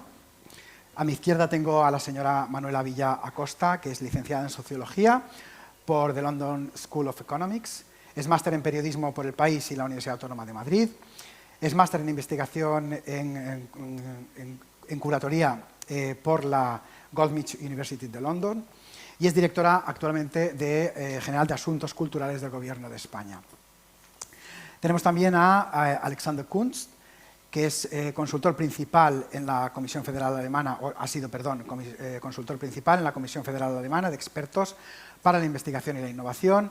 Es investigador del Centro Común de Investigadores de la Comisión Europea, ha sido en Sevilla, y actualmente es director de la sección de Economía Creativa de la Organización Mundial de la Propiedad Intelectual de la OMPI en Ginebra. Y finalmente tenemos al señor Miguel Ángel Langle, que es licenciado en Derecho por la Universidad de Murcia, es máster en Asesoría Jurídica en la IE Business School y actualmente también es director de Asuntos Regulatorios y Relaciones Institucionales del Grupo A3 Media. Con lo cual, como pueden ustedes comprobar, son perfiles de un nivel alto y además avesados también al carácter jurídico de derechos de propiedad de la industria cultural de la radio como una industria titular de derechos, y creo que va a ser muy interesante contar con ellos para poder charlar, debatir de los temas que tenemos entre manos esta tarde. Sin más preámbulos, por lo tanto, voy a dar la palabra al señor Manuel Gómez, quien va a hacer la presentación inicial del tema, y a partir de ahí los demás ponentes los vamos a someter a una serie de preguntas para que nos puedan dar su visión sobre el tema de la sesión de hoy. Muchas gracias. Buenas tardes. Primero quería agradecer y felicitar primero a la radio por sus 100 años, en particular a la cadena SER. Agradecer la presencia de todos mis compañeros de mesa. Es muy importante para nosotros tanto su aportación personal de la Universidad Autónoma de Barcelona, de la subsecretaria y el Ministerio de Cultura, de la Dirección General de Asuntos Culturales de la Presidencia del Gobierno de España, de Alexander Kunst por la Organización Mundial de la Propiedad Intelectual y, asimismo, mi compañero y amigo de A3 Media, Miguel Langle, y de la RC. También quería felicitar el apoyo de la cadena SER a esta mesa y del comisario del Centenario, que nos ha ayudado a impulsar esta mesa, así como los compañeros de la RC, que agrupa a más de 1.500 emisoras comerciales en España. Bueno, voy a intentar ser bravo el breve. Me llamo Gómez Bravo, entonces voy a ser bravo el breve y para que luego haya un debate amplio y rico. Pero sí quiero hacer un cierto viaje a través del tiempo para explicar no la parte jurídica, sino el contexto de la radiodifusión para llegar a saber por qué fuimos siempre, desde que nacimos, una cultura y una industria cultural y lo que reivindicamos hoy. Buenas tardes, buena tarde. Hoy la radio en España tiene 100 años y desde su nacimiento la radio cumple lo que yo denomino la teoría de las 7 Cs. Conocimiento, cultura, creación, copyright, convicción, comunidad, compromiso. Cumple además con 3 T's: tecnología, talento, transmisión. Es decir, tenemos un decálogo para poder empezar a avanzar y andar. Querría hacer un viaje con ustedes a través del tiempo para situar a la radio, que vive en España, por cierto, su mejor momento, antes de poder conversar sobre los 3 pilares básicos que nos unen a hoy de la radiodifusión. La innovación, los derechos intelectuales que nos son propios, nuestro papel activo como cultura y creación de vanguardia y global y local, eso es la radio, y en sí quiero explicarles el valor de la radio para la música, para la palabra, el valor de la música para la sociedad y de la radio. En este viaje a través del tiempo no podemos olvidar que la radio nace en la segunda ola de los inventos de la revolución industrial. Por eso quiero hacer un viaje un momento para contextualizar, ¿no? Así que nos encontramos con un mundo nuevo en aquel momento donde aparecen la Remington como máquina de escribir, Bell, que logra el primer teléfono en funcionamiento, la bombilla, la máquina refrigerante, la batería. En 1897 Marconi presenta la patente del radiotransmisor. Será en 1989 cuando se logra el enlace y la primera emisión a través del Canal de la Mancha entre Dover, Inglaterra y Boulogne, Francia, distancia 48 kilómetros. Esa es la primera transmisión entre ambos países. Y será en 1910 cuando aparece un aparato en la historia, que suena ahora ya a broma, que era la radio de galena. Y en ese mismo momento, si hacemos ese viaje del tiempo, ya en el 19 tenemos la primera emisión comercial en La Haya. En el año 20 en Alemania, y la primera radio oficial nace en Alemania en el año 23. En el año 20 en Michigan, en Estados Unidos, nace la WWJ, que es la primera emisión radial. Tenemos en el año 21 México. Tenemos Argentina también, donde se hace desde una azotea cuando se transmite Parsifal, ¿no? Tenemos el año 22 la radiola en Francia. Tenemos el año 22 cuando un conglomerado de fabricantes de aparatos de radio crean la BBC, que hasta el 27 no es un cuerpo público con una carta real. Tenemos la radio chilena en el año 23 y tenemos en el año 24 Radio Barcelona, que hoy cumple 100 años justamente. Desde el principio, vuelvo a repetir, la radio ha sido creación, cultura, comunicación, compromiso, y es simplemente tecnología y comunicación. En ese desarrollo tecnológico hace desde el primer momento un medio que atrae a las vanguardias, a las artes, al teatro, a los actores, a la imaginación. Traslada calor, libertad, ideas, conexión emocional, redes de cercanía y, por supuesto, como ya hemos dicho, cultura y comunicación. Nada es excluyente para la radio. Somos memoria presente, somos historia y futuro. Nuestras historias sonoras y archivos sonoros son nuestro patrimonio inmaterial, es un bien común de la humanidad que nosotros no debemos devaluar y que nace y crece cada día. Los archivos nuestros no son una cosa del pasado, sino del presente y el futuro. A la radio nada le es ajeno. Como decía Joan Salvat Papasseit, res no es mezquí. Nada es ajeno o mezquino para la radio. Es arte y cultura con mayúscula. Mestiza lo popular desde el inicio con la reflexión intelectual. Se ocupan en ello y desde jóvenes músicos, desde el arte popular, oral, de la tradición oral, desde el teatro, desde los inicios, a representantes de la Escuela de Frankfurt, como Walter Benjamin, que coopera entre el año 27 y 33 en 80 conferencias en Radio Berlín y en Radio Frankfurt y con programas para niños. O coopera Bertolt Brecht, que preparó obras exclusivas para la radio. Ahí está su teoría de la radio del año 32, o lo más conocido en el año 38, cuando Orson Welles hace La Guerra de los Mundos, y aparece una cosa muy interesante para la radio y para la cultura, el derecho moderno de transformación, porque esto viene de una obra de H.G. Wells, que es La Guerra de los Mundos, y que es justamente cuando Orson Welles lo hace en una primera fijación y ficción sonora que tiene un éxito a escala mundial. Bien, durante este periodo, hasta el 61, la radio nace con la complicidad del oyente y abre una ventana al mundo, o viceversa. Y se convierte ya desde el principio en una industria cultural de masas, junto con los productores de discos, con el nacimiento del audiovisual o con los artistas.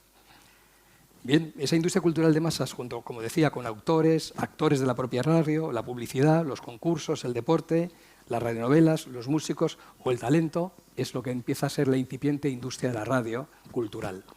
Quiero recordaros que en Estados Unidos llegó a haber una federación de artistas solo de la radio. Hay un pleito famoso en el año 35 entre Sinatra y Tom Dorsey.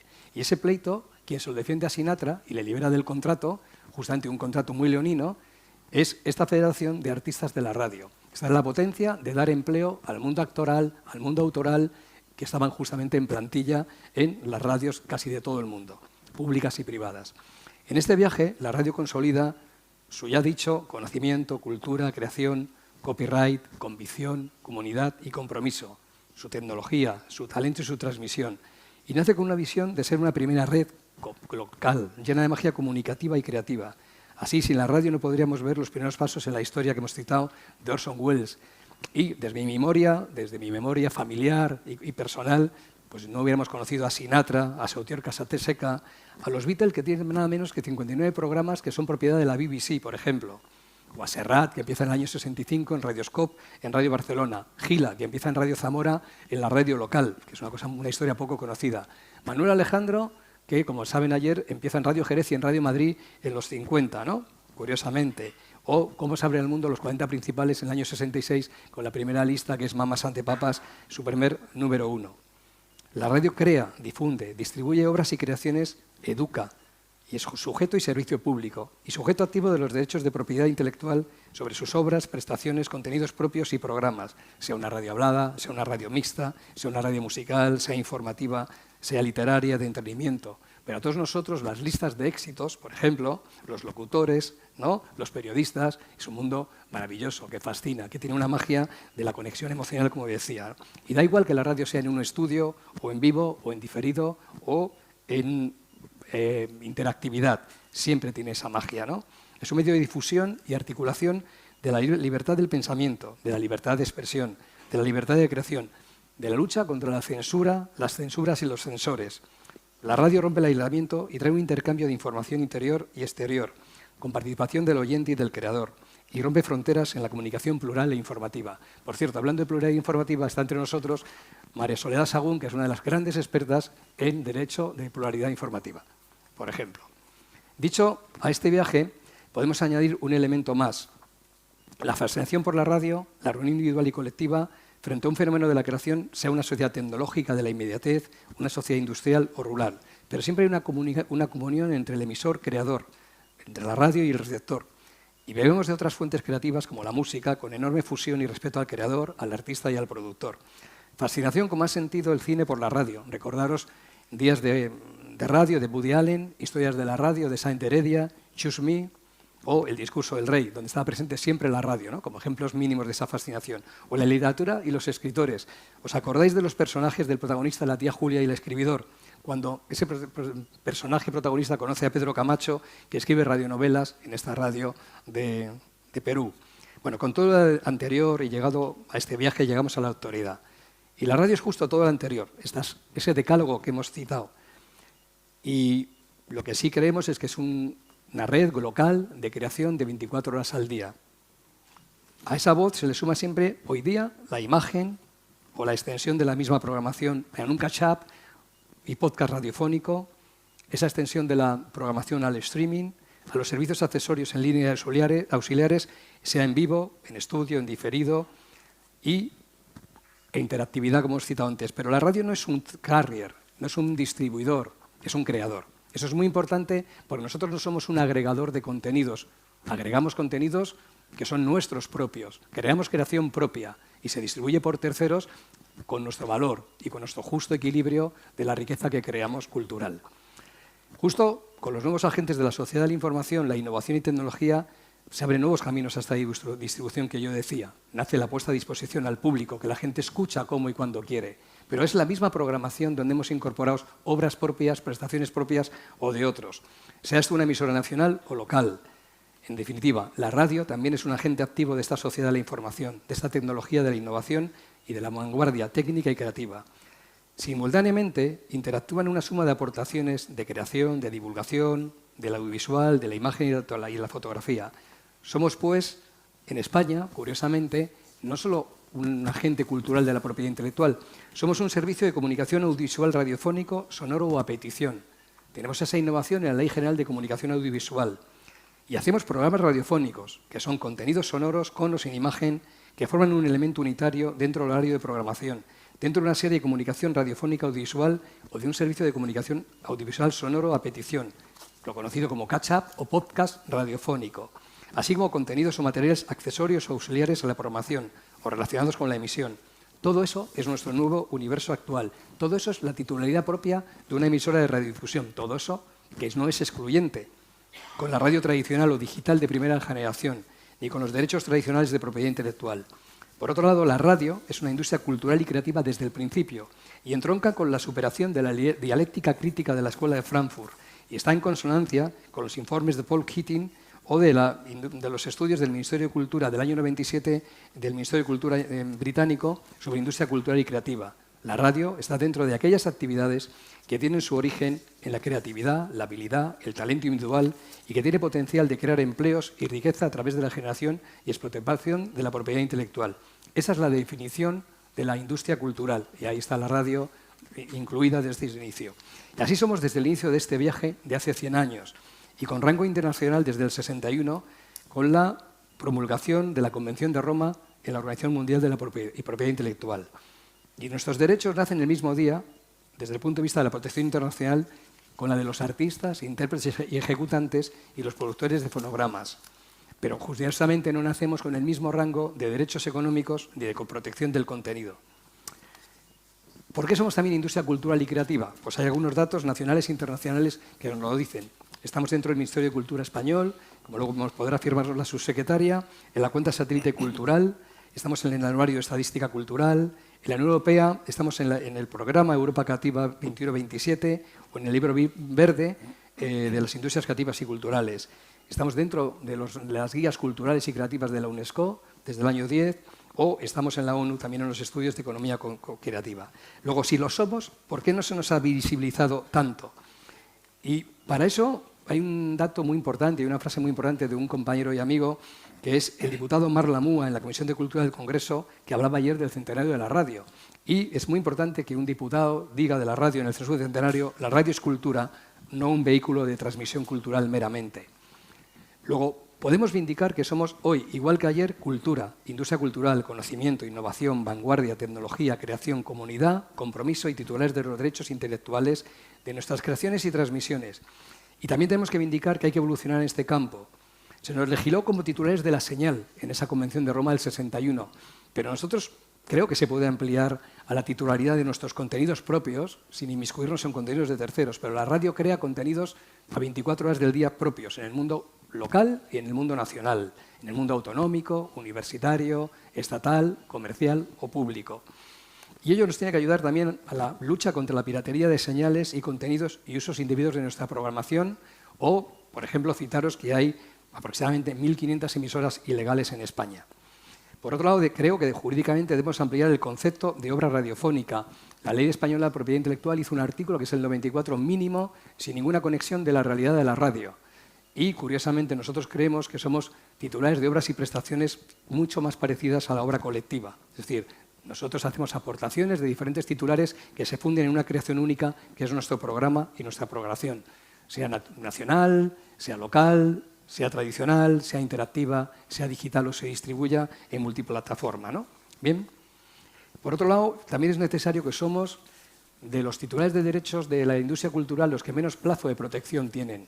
Los derechos conexos de otros compañeros de la creación tienen 70 años, desde su primera publicación lícita. Nosotros tenemos meramente 50.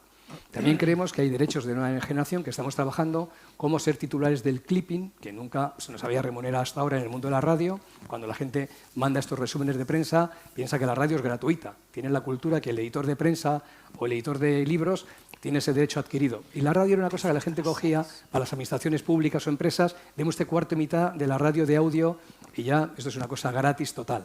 Y bueno, eso es un derecho nuestro exclusivo que es importantísimo para nosotros. Finalmente, creo que hay que clarificar los límites para la investigación sobre nuestros contenidos y programas. A la par, por una sentencia del Tribunal de Justicia de la Unión Europea del 23, podemos ser acreedores de la copia privada, dados esos daños que se hacen a nuestra programación. Y finalmente, podríamos poder equipararnos a otros compañeros de los agentes culturales para tener una remuneración por el uso de contenidos con fin comercial por prestadores de servicios.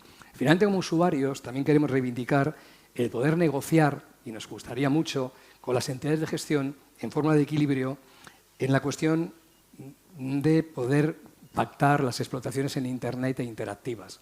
Esto, somos unos defensores de la gestión colectiva en la red, porque para nosotros también es un entendimiento con sectores que nos entendemos desde los años 60 dentro de la capacidad, la razonabilidad y la proporcionalidad.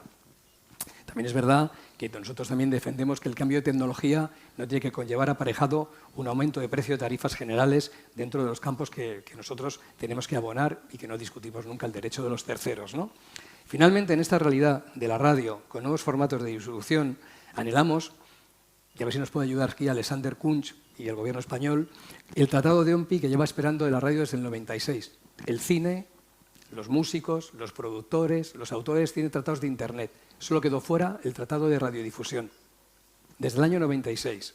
Y gracias a una gestión de una compañera y del equipo de Cultura Español y de algunas áreas como Sylvie Forban y Adriana Moscoso, hemos podido mantener que no salga de la agenda de la OMPI, pero ha estado a punto de desaparecer el trabajo de la defensa del Tratado de Radiodifusión.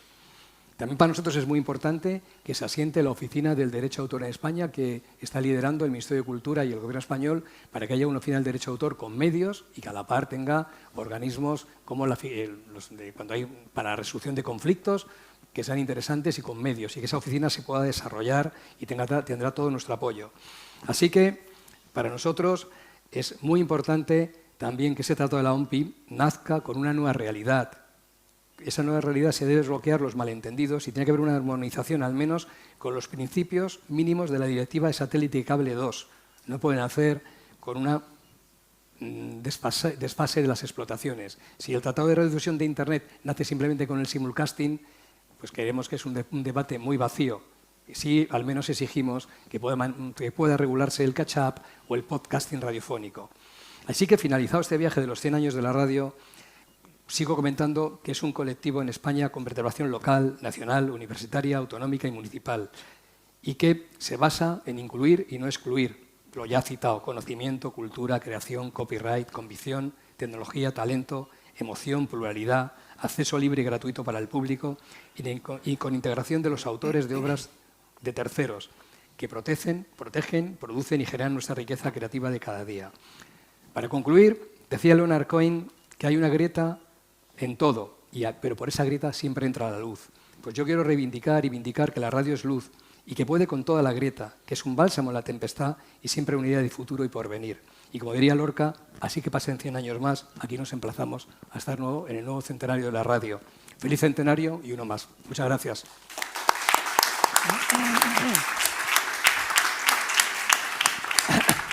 Muchísimas gracias, José Manuel, por este fascinante recorrido pasado, presente y futuro de la radio. Me quedo con una frase que has dicho muy interesante de la radio. No es creadora de cultura en sí, sino que la radio es cultura, y esto es un punto quizás de partida que voy a empezar a trasladar a los demás miembros de la mesa. Vamos a seguir con Carmen. Me gustaría preguntarte qué es la radio para ti y ¿qué papel juegan las instituciones en la promoción y en la protección de estos derechos inherentes a la industria cultural de la radio o a la radio como cultura? Bueno, pues muchas gracias, Jorge. Muchas gracias a la cadena SER por organizar, desde luego, este congreso, a José Manuel por invitar. La verdad es que hablar después de ti, después de esta intervención en la que has hecho un repaso tan interesante, tan exhaustivo de estos 100 años de radio, espero estar a la altura y llegar a conclusiones compartidas. ¿Qué es para mí la radio? Para mí como un Ministerio de Cultura. ¿Qué es la radio? La radio es una industria cultural. Y creo que esa es una definición que es la más completa que podamos dar por todas las aristas y vertientes que tienen las industrias culturales y creativas. Y digo una industria cultural y no solo una industria creativa, porque la diferencia para nosotros es que las industrias culturales además están protegidas por derechos de propiedad intelectual. Y sí consideramos que la radio tiene esa doble vertiente. Tiene una vertiente en la que no solo es consumidora de obras protegidas por derechos de propiedad intelectual, sino que también es generadora de obras protegidas por derechos de propiedad intelectual. Muchas de las características que habíamos planteado para hablar ya, como decía, las ha ido repasando José Manuel. Es una industria que está recogida dentro de la cuenta satélite de la cultura que elaboramos como ministerio, dentro de la encuesta de hábitos culturales, como uno de los activos, productos, obras culturales que se consumen por parte de la ciudadanía. Y es que tiene además, es un ejemplo de cultura, de industria cultural en esa doble dimensión económica y social que tiene la cultura. La cultura, hablamos de un sector económico, pero no solo un sector económico. Es un sector con una implicación, un nivel de penetración y una relevancia social que excede a la propia economía. Desde luego que es una industria económica, un sector económico, pero va más allá. No deja de ser un elemento que genera identidad, no deja de ser un elemento que es fundamental para el establecimiento de una democracia. Es un elemento que sirve para tener una sociedad más crítica, una sociedad más formada, una sociedad que permita progresar. En todos esos elementos la radio está. Entonces, inevitablemente, es una industria cultural.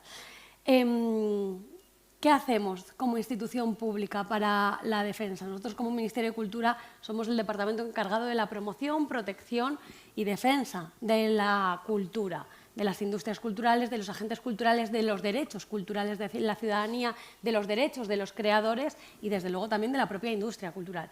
Entonces, desde distintos ámbitos, hoy creo que nos reúne a todos para hablar más de propiedad intelectual, y en este sentido estamos trabajando para la creación de la nueva Oficina Española de Derechos de Autor y Conexos, que está ahora mismo en tramitación parlamentaria.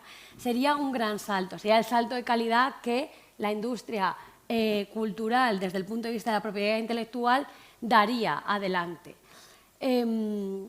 En ello estamos, o sea, como departamento hemos planteado una ley, ha sido remitida al Congreso, y lo que esperamos es el apoyo por parte de todos los grupos políticos para la defensa de este organismo, que creemos que es fundamental para abordar todos los desafíos a los que nos estamos enfrentando desde el sector cultural, desafíos como, por ejemplo, la inteligencia artificial generativa, que puede ser el elemento más repetido. Con Miguel hemos compartido muchas charlas al respecto, que inunda las conversaciones del sector cultural, pero no solo, también ese reconocimiento. Hablaba José Manuel del Tratado de Radiodifusión de la OMPI desde el año 96. El Tratado de Radiodifusión de la OMPI es un elemento que es fundamental para debatir en qué sistema de derechos de propiedad intelectual a nivel internacional queremos para un sector tan relevante como es la radio, teniendo en cuenta que además nuevas tecnologías van apareciendo, nuevos elementos, nuevos sistemas, nuevos agentes que empiezan a configurar un nuevo ecosistema.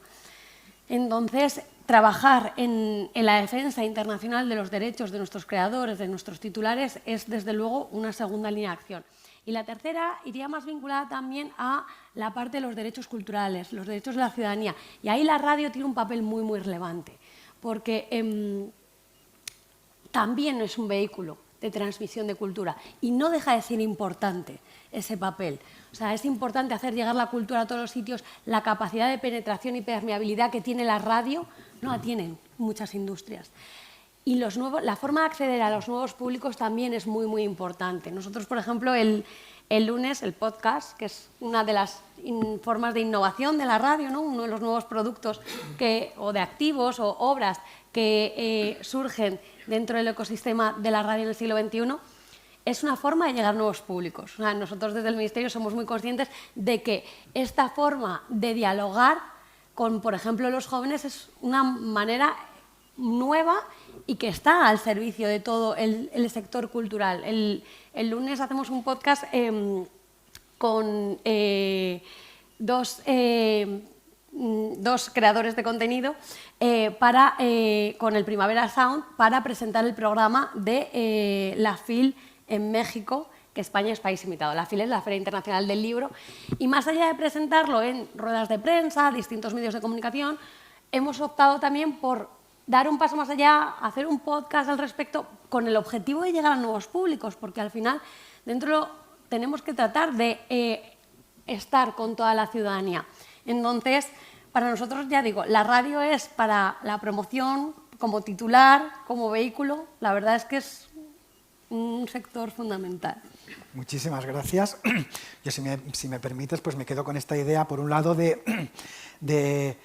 visto el escenario, los medios que se ponen, en este caso desde el sector público, que se potencian desde el Poder Ejecutivo, por ejemplo, en cuanto a instrumentos legislativos que permitan defender o proteger estos derechos, y por otra parte, totalmente de acuerdo, ¿no?, con esta potenciación de la industria cultural en una sociedad democrática.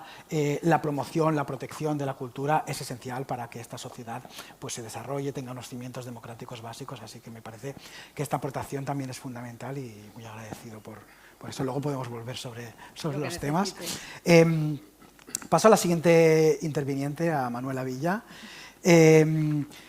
Ya hemos hablado un poco de esta parte institucional en la intervención. Si me permites, te quería preguntar, pues como más desde el punto de vista de la gestión de derechos, primero, ¿qué es la radio también para ti? Este sería un poco el leitmotiv de la intervención. Y si crees que la cultura está bien representada en la programación de las radios actualmente, ¿cuál es tu punto de vista sobre esta cuestión?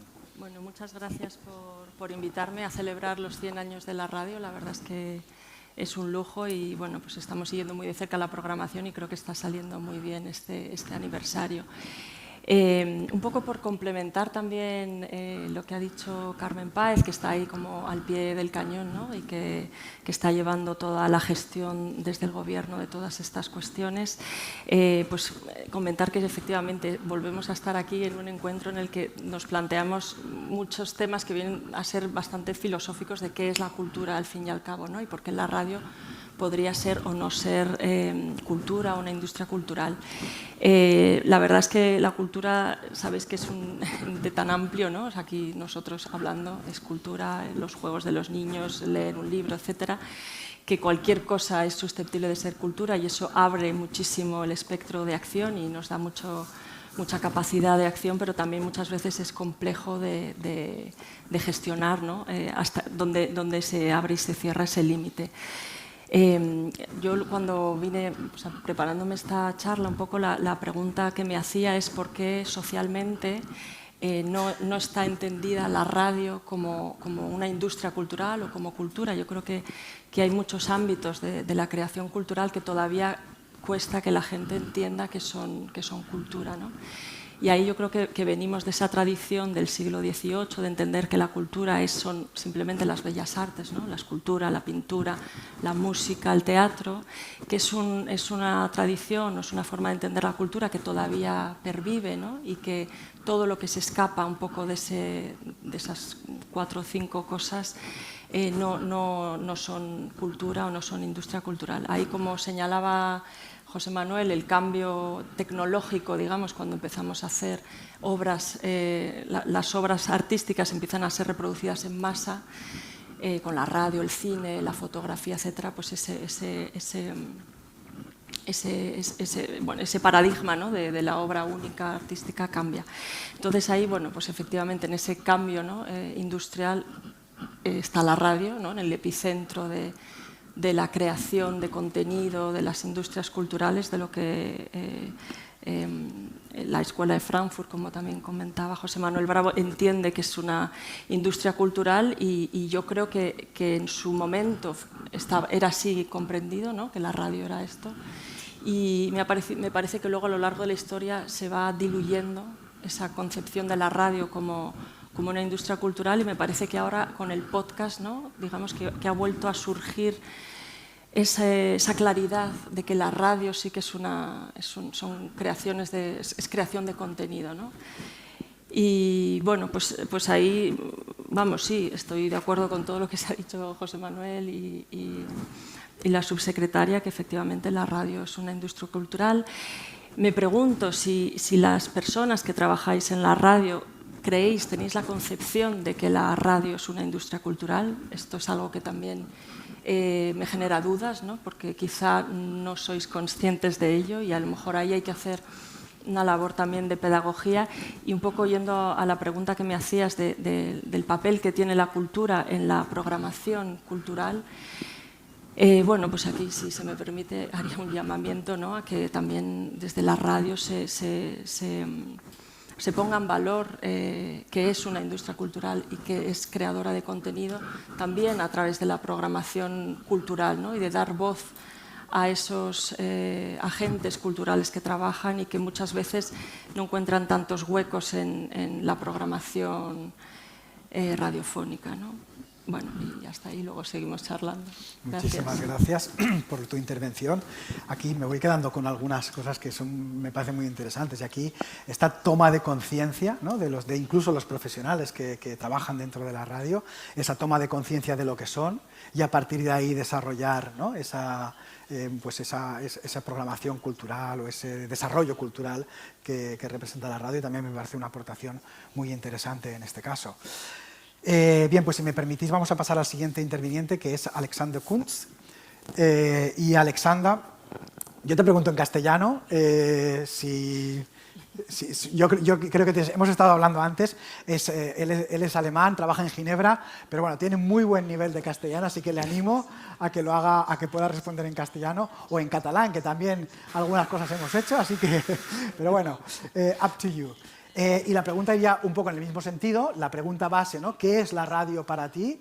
Y quizás recogería el guante un poco de José Manuel en relación con el Tratado de la OMPI, a ver si te atreves a hablar un poco sobre el estado de la cuestión y cómo ves la radio desde el punto de vista de esta industria cultural titular de derechos. Esa sería la pregunta que te lanzo. Muchas gracias.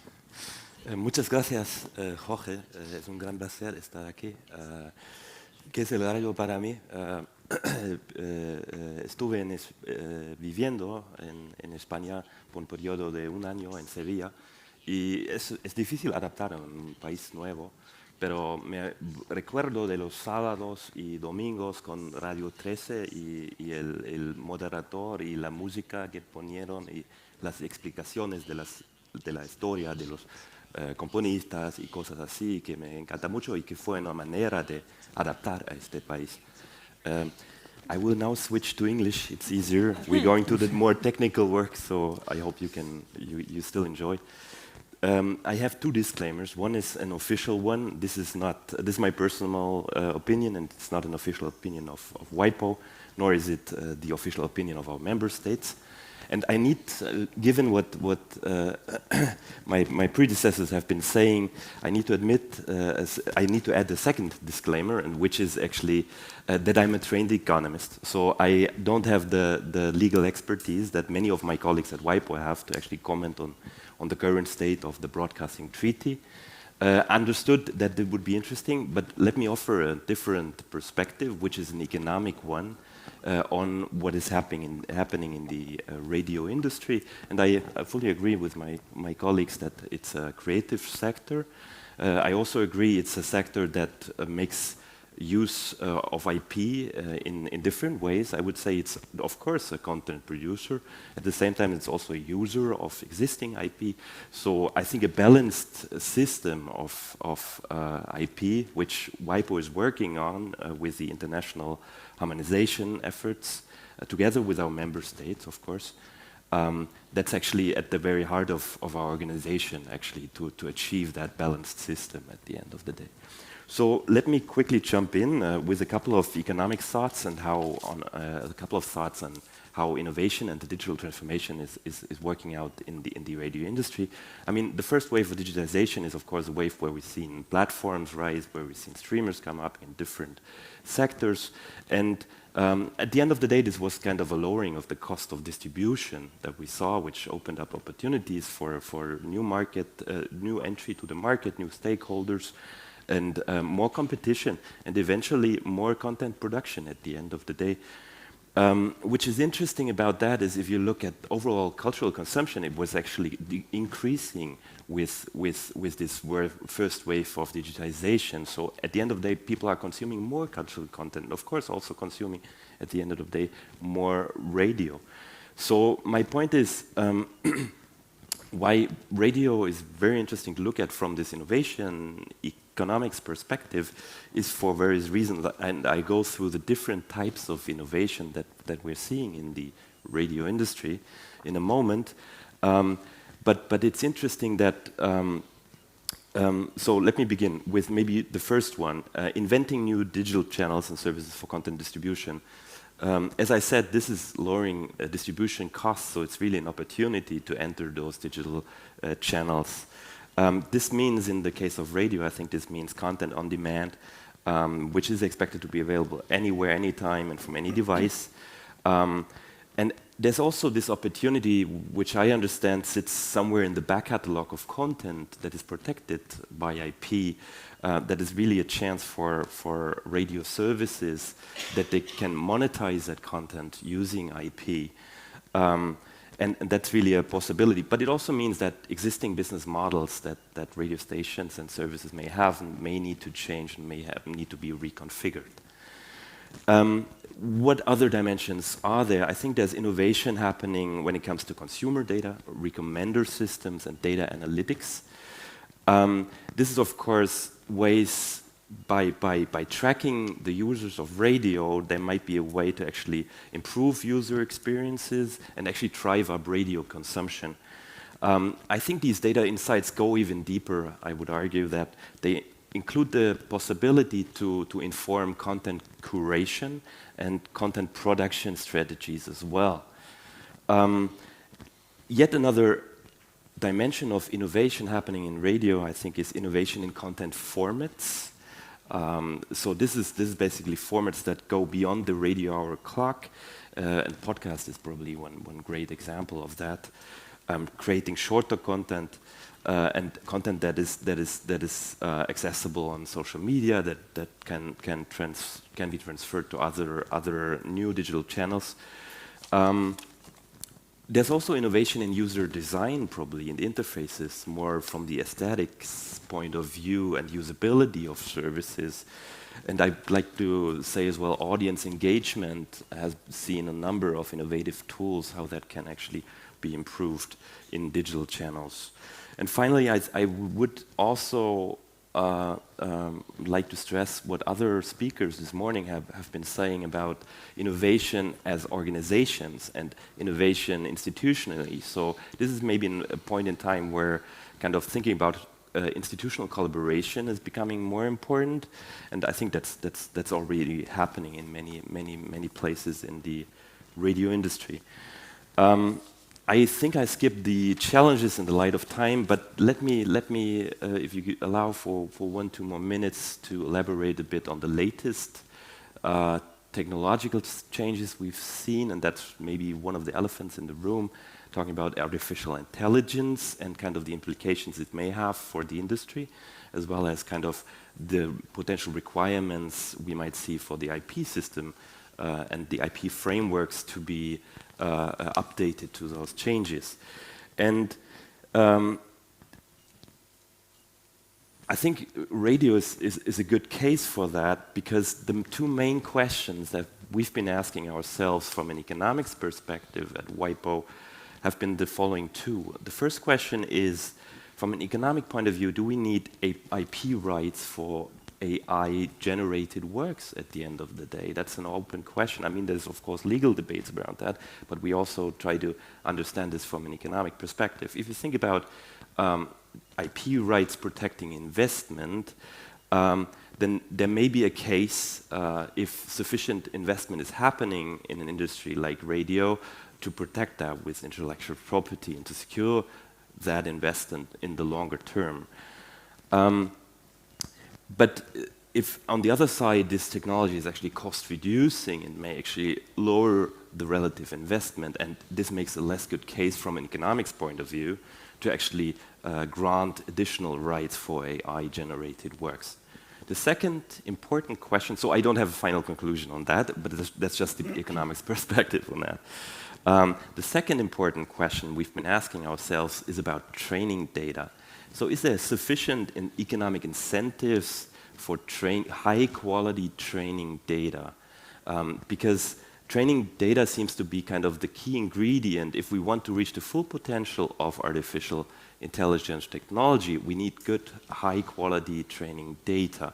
And we will not just, from a static point of view, so not just a solution for now, but we need to think about this in the longer term. So we need incentives in the market that also in the future there will be original creators, for example in the radio industry, that provide new works, because that's actually what will lead to higher performance and actually reaching that potential of AI technologies at the end of the day. So it's not, I would, in simple terms, I wouldn't, it will be important, of course, what regulators will come up in that context, but also what the ongoing court litigation cases will bring up. But it will also be important to come up with a sustainable, dynamic system that allows future original creation probably made by humans to feed into these models as well. And this is where our economics work research comes in as well. We're trying to, for example, also consider the existing body of IP rights and think about if there isn't sufficient incentives from an economics point for training data, there might be gaps in the existing IP bundle of IPs available. And one of them is, of course, image, voice, likeness, protected by publicity rights. There are places around the world where, for example, in certain US states, where these aspects are protected. And this is protection going beyond copyright. So we're also right now running a study which will soon be forthcoming, which investigates the economic impact of introducing publicity rights in order to understand how adding another IP right impacts on the market and has the potential, for example, to enforce rights against misuse of digital replica in markets or misuse of, for example, voice content at the end of the day. And that's actually good news. It seems that these rights seem to work from an economics perspective. However, there's also this notion, if you introduce additional rights, what is the outcome of providing all those incentives? You need to have them accessible for all creators.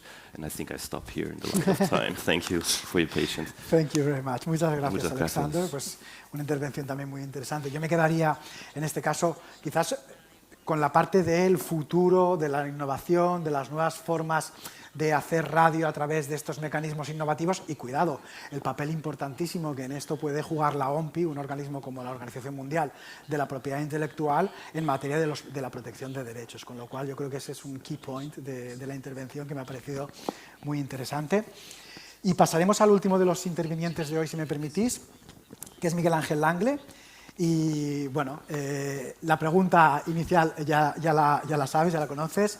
¿Qué es la radio para ti? Y subyaciendo en esta pregunta también un poco en tu área, me gustaría que nos hablaras de la organización de la industria cultural a nivel europeo, sobre el que yo creo que tienes bastante también experiencia. ¿Cuál es tu opinión o tu visión actual al respecto?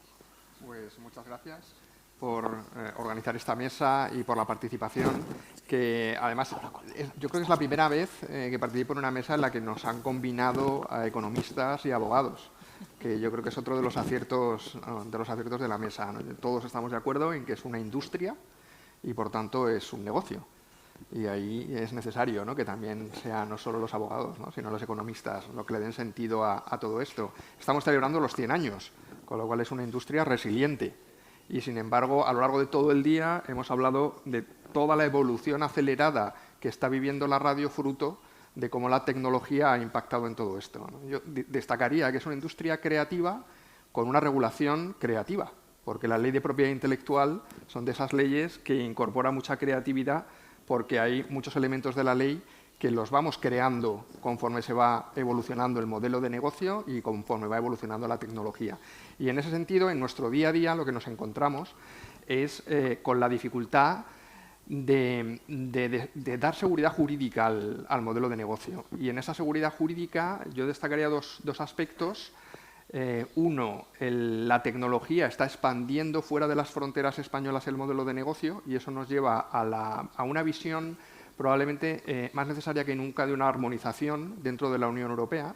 Y mira que es un campo, ¿no?, en la Unión Europea que se viene trabajando, ¿no?, en su propia esencia, de facilitar la generación de un mercado común, y se ha avanzado en el ámbito de la propiedad intelectual, pero creo que la propia tecnología nos fuerza a ello, y es uno de los retos que justifican la propia creación, ¿no?, del nuevo organismo autónomo de derechos de autor y conexos, la necesidad de incorporar talento, incorporar recursos para poder regular bien un sector complejo, en el que también hay que tener esa visión, ¿no?, de la Unión Europea, porque hay muchos derechos que todavía no están armonizados y generan distorsiones en la explotación y generan inseguridades jurídicas en las empresas cuando los propios equipos de marketing, equipos de ventas empiezan a lanzar nuevas cosas y nos preguntan a los abogados, ¿no?, esto cómo se ampara, cómo se regula, y en muchas ocasiones no somos capaces de dar una respuesta, porque la filosofía de la ley de propiedad intelectual ha sido una normativa que ha tratado de identificar muy bien y segmentar muy bien modalidades de explotación, tecnologías aplicables, derechos, formas diferentes de la organización, de la gestión de derechos para equilibrar los intereses de titulares, de usuarios, y en esa hipergestión pues nos hemos olvidado de que la evolución tecnológica nos está arrasando, no nos da tiempo, ¿no?, a pensar. Yo creo que en cualquier caso es un acierto poner desde luego más recursos, ¿no?, a pensar. Creo que hay un trabajo enorme que hacer a nivel de Unión Europea de armonización, y hay un trabajo enorme que hacer incluso antes del nivel mundial, que es el nivel de relación Unión Europea con otros grandes bloques de propiedad intelectual en el mundo, como pueden ser los Estados Unidos y como puede ser el Reino Unido tras el Brexit, en el que las normativas no son homogéneas, los derechos no son homogéneos, y entramos casi en una discusión de comercio internacional, de en qué medida debe haber un equilibrio, una reciprocidad, con toda una discusión que tenemos de cómo debemos tratarnos en el reconocimiento de los derechos los unos a los otros, teniendo en cuenta que son elementos y derechos y bienes culturales